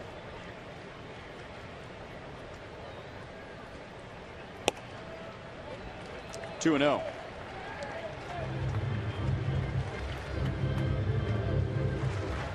Hey, as good as the back end of that pin is, 1 run would be a beautiful thing. And that's slapped to right field. Davis will have to play this one on a bounce. So the go-ahead run is at first base with 1 out.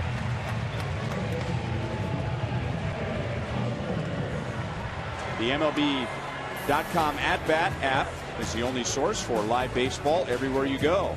At-Bat delivers Royals baseball with live audio, pitch tracking, stats, breaking news, and video highlights. And you can download At-Bat now on your app store or text At-Bat to 31826. Delabar to Eric Hosmer, who is 1 for 3. Hosmer, a little surprised that pitch wasn't called a strike, and it's a dangerous pitch to a powerful left-hand batter, down and in. I'd love to see him get that pitch again. He took a little bit off his fastball. That could have been a change. Got the corner, 1-1.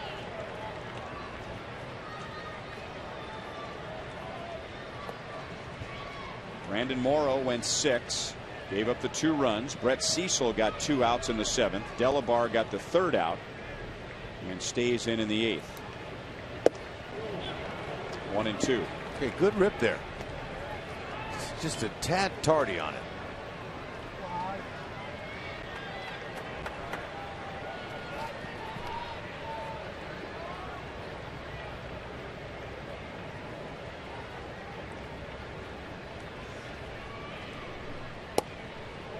Two and 2.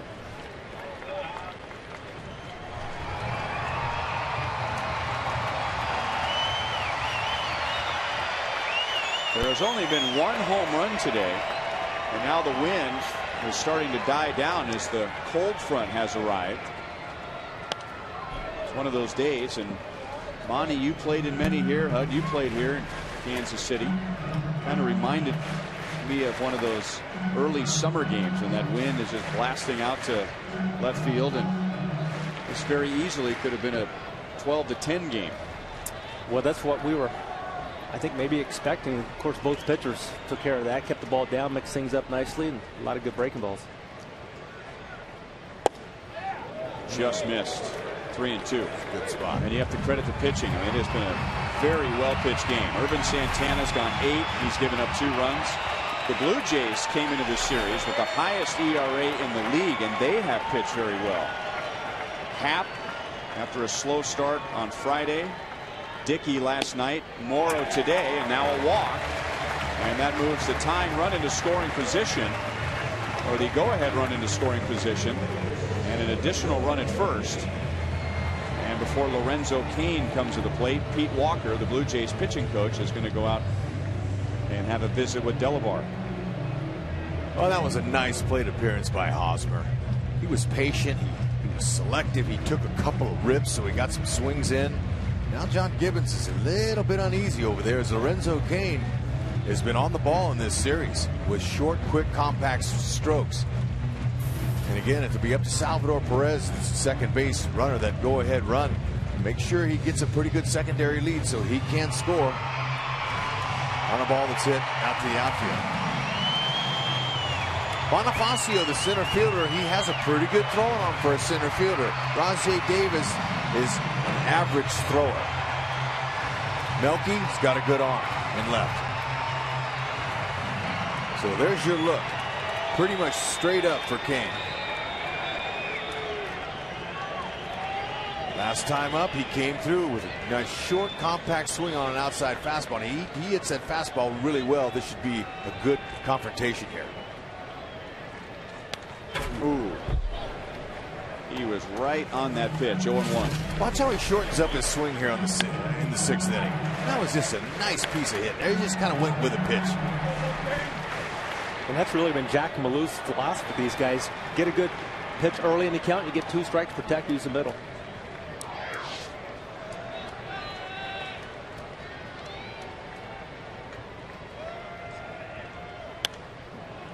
And down to the count 0-2. So he has Delabar right where he wants him, because his first hit came with the count 1 ball 2 strikes, and the hit we just showed you with the RBI came with the count no balls 2 strikes. And Lorenzo's faced this pitcher once in the past. Hey, there's the initial lead up at the top of your screen with Salvi. He's going to get more on the pitch. 1-2.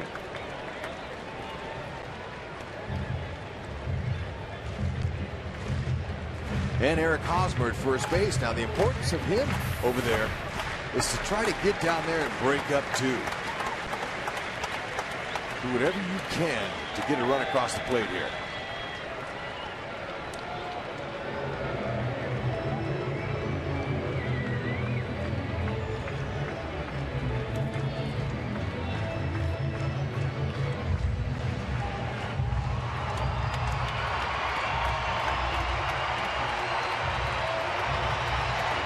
Royals almost came away with last night's win with a good crowd here. Got to do something to get this crowd into the game. And it's a crowd of almost 30,000 here today. Lorenzo strikes out, and he took something off. So he was thinking fastball, 88 miles an hour. 2 down in the 8th. He did. That's a little let-up pitch. Tell you what, that even though he throws hard, money, that takes some guts to go 88 miles an hour up. I don't know if that's where he wanted it, but I think he may have gotten away with a mistake in that situation. Sometimes the ball looks so big, you come out of your shoes and overswing a little bit. Maybe that was the case with Lorenzo Cain there. Okay, Ned is looking for a hero. What a perfect time for Elliott Johnson to let his star shine. Good level swing, make some contact, put it in play, and watch Salvi go. Popped up. Melky Cabrera makes the play. The Royals strand 2 in the 8th inning. They have left 8 on base today. Monty, we'll see you in the postgame show. Talk about a win. As we head to the 9th, still a 2-2 tie.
Clay Buchholz, 8th inning no-hitter against the Tampa Bay Rays. This would have been his second career no-hitter. Had one in his second big league start back in 2007, but Kelly Johnson breaks it up with a broken bat single.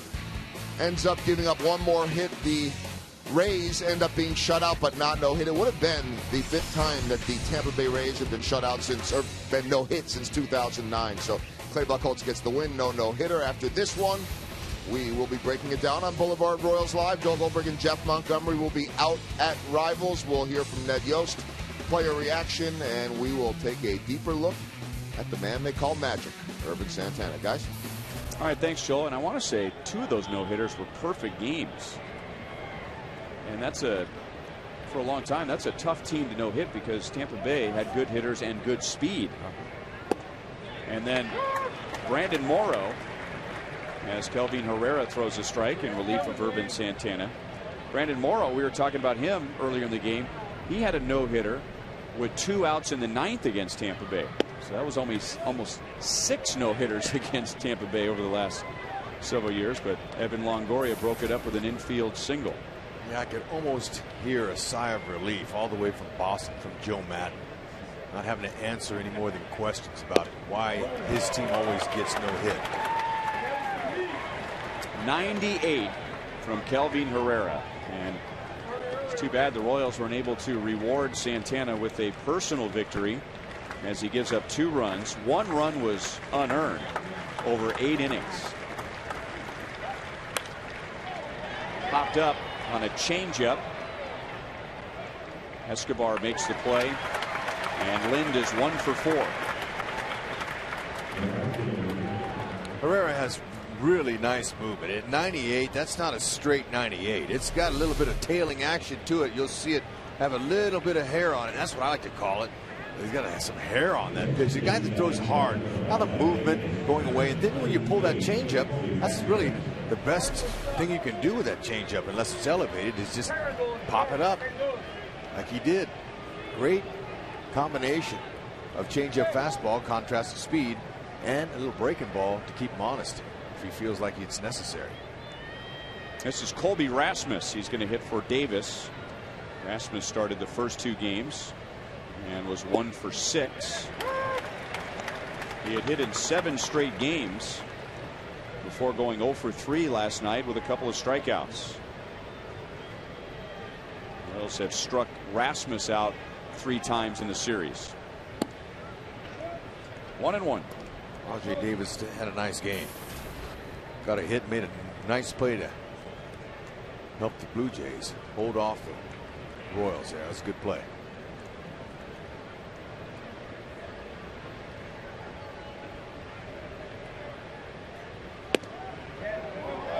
Two and 1. On the left, Casey Jansen. He'll come in if the Blue Jays score here in the 9th. And on the right is Darren Oliver, and he most likely will come on if the Blue Jays fail to score, because the Royals have 3 left-hand batters coming up.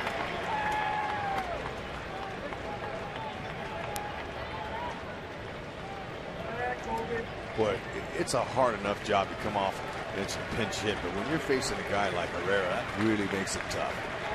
Got to look for the fastball, or you'll miss it, and then adjust to the change. 99.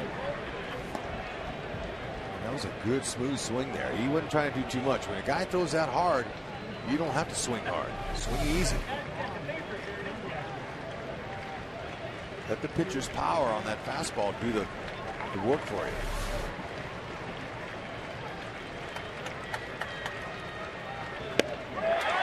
'98. Rasmus strikes out for the 4th time in the series, and there are 2 down in the 9th. That's the benefit of having strong arms at the end of your pen. You can get strikeouts when you need them. It's almost like a situation where the home run ball for your offense helps alleviate some of the pressure on the pitcher. But when you got a guy that can strike guys out, that's big. 99 to Izturis, who is 0 for 3. Royals in the bottom of the 9th.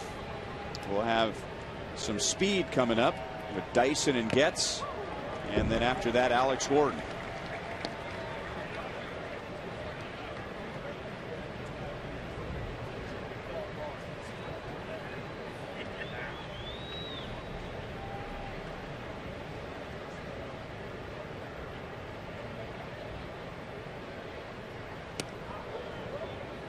Almost nicked him on the elbow. 2-1. Izturis, I remember being a guy with the Angels at good speed, good contact, but didn't walk a whole lot. But he was very good in the clutch, and I remember Mike Sosa would bat him 5th in the lineup. He didn't hit a lot of home runs, but he always had a really good batting average with runners in scoring position. Yes, he did. And he's a tough out when there's guys up there like that. That's why he bat him up there. I mean, good level swing. He doesn't overswing, and he can do it from both sides of the plate. Still 2-2.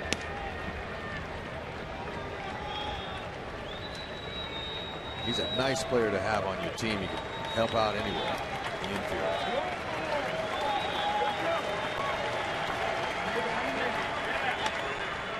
And a changeup is fouled away.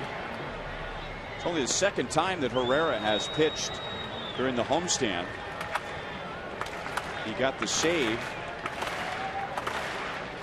as the Royals completed the sweep over Minnesota on Wednesday. And he had Izturis reaching at the changeup again. It's still 2-2. And he hasn't got much work because Shields went 9 innings in one game. Santana went 8 innings in one game, and he went 8 innings again today. Guthrie had a start where he went 6 2/3 innings. Grounded back to Herrera. I don't know if he made the play or if the ball just decided to go into his glove. He's smiling, which is a good thing. Almost got hit on his throwing hand. And he gets the Blue Jays in order in the top of the 9th. A run will win it. Dyson, Getz, and Gordon are coming up.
A leadoff hitter, well, you only lead off once a game, and Dyson someday would like to be a leadoff hitter. Well, today he's batting 8th, and this will be the 4th time he has led off an inning.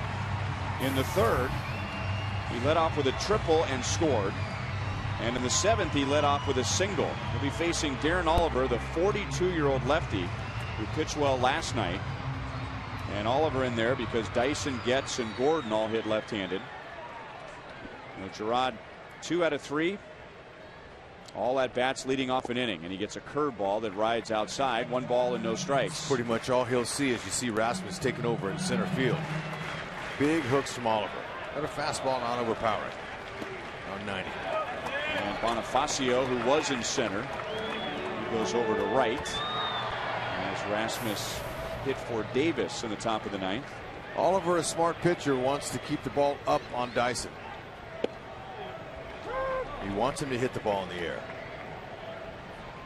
Because hard to hit a homer here in this ballpark. He's more valuable hitting the ball down and finding a hole and pressure it. Stroke to center field. Get up in that wind, Rasmus. Well, for Dyson, it's a pretty good charge, but it's a big ballpark, and that's not his game. And it's just an out. That's what I was just saying.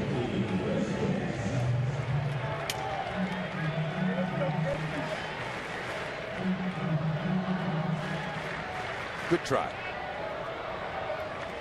Chris Getz is 0 for 2 so far with the sacrifice bunt. And Oliver misses outside, ball 1. Oliver last night in the Jays' 3-2 win pitched 2/3 of an inning. Came on in relief of R.A. Dickey in the 7th inning. And he faced Getz, who dropped down that drag bunt and picked up an RBI, scoring Dyson. And that run was charged to R.A. Dickey. Okay, Oliver, at 42 years young, is really smart. And he contemplated retirement in the offseason. I'm glad he did, because he's still an extremely effective left-hander. Come in certain situations late in games. And a base hit into right center field. Bonifacio trying to cut it off, and it's off his glove, and Rasmus heads up, was hustling over there. Otherwise, Getz is at third.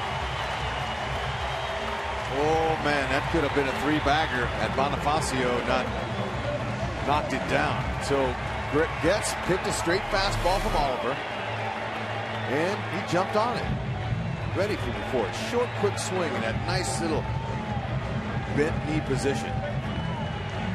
There it is. The ball hopped up, and it hops up an inch higher. It goes over his glove, and a 3-bagger, and a chance for a walk-off. And a chance for Alex to redeem himself. He had an opportunity to put the Royals in front back in the 7th inning. Curveball, ground ball, base hit right field. Getz will be waved home. Bonifacio's throw to the plate is not in time.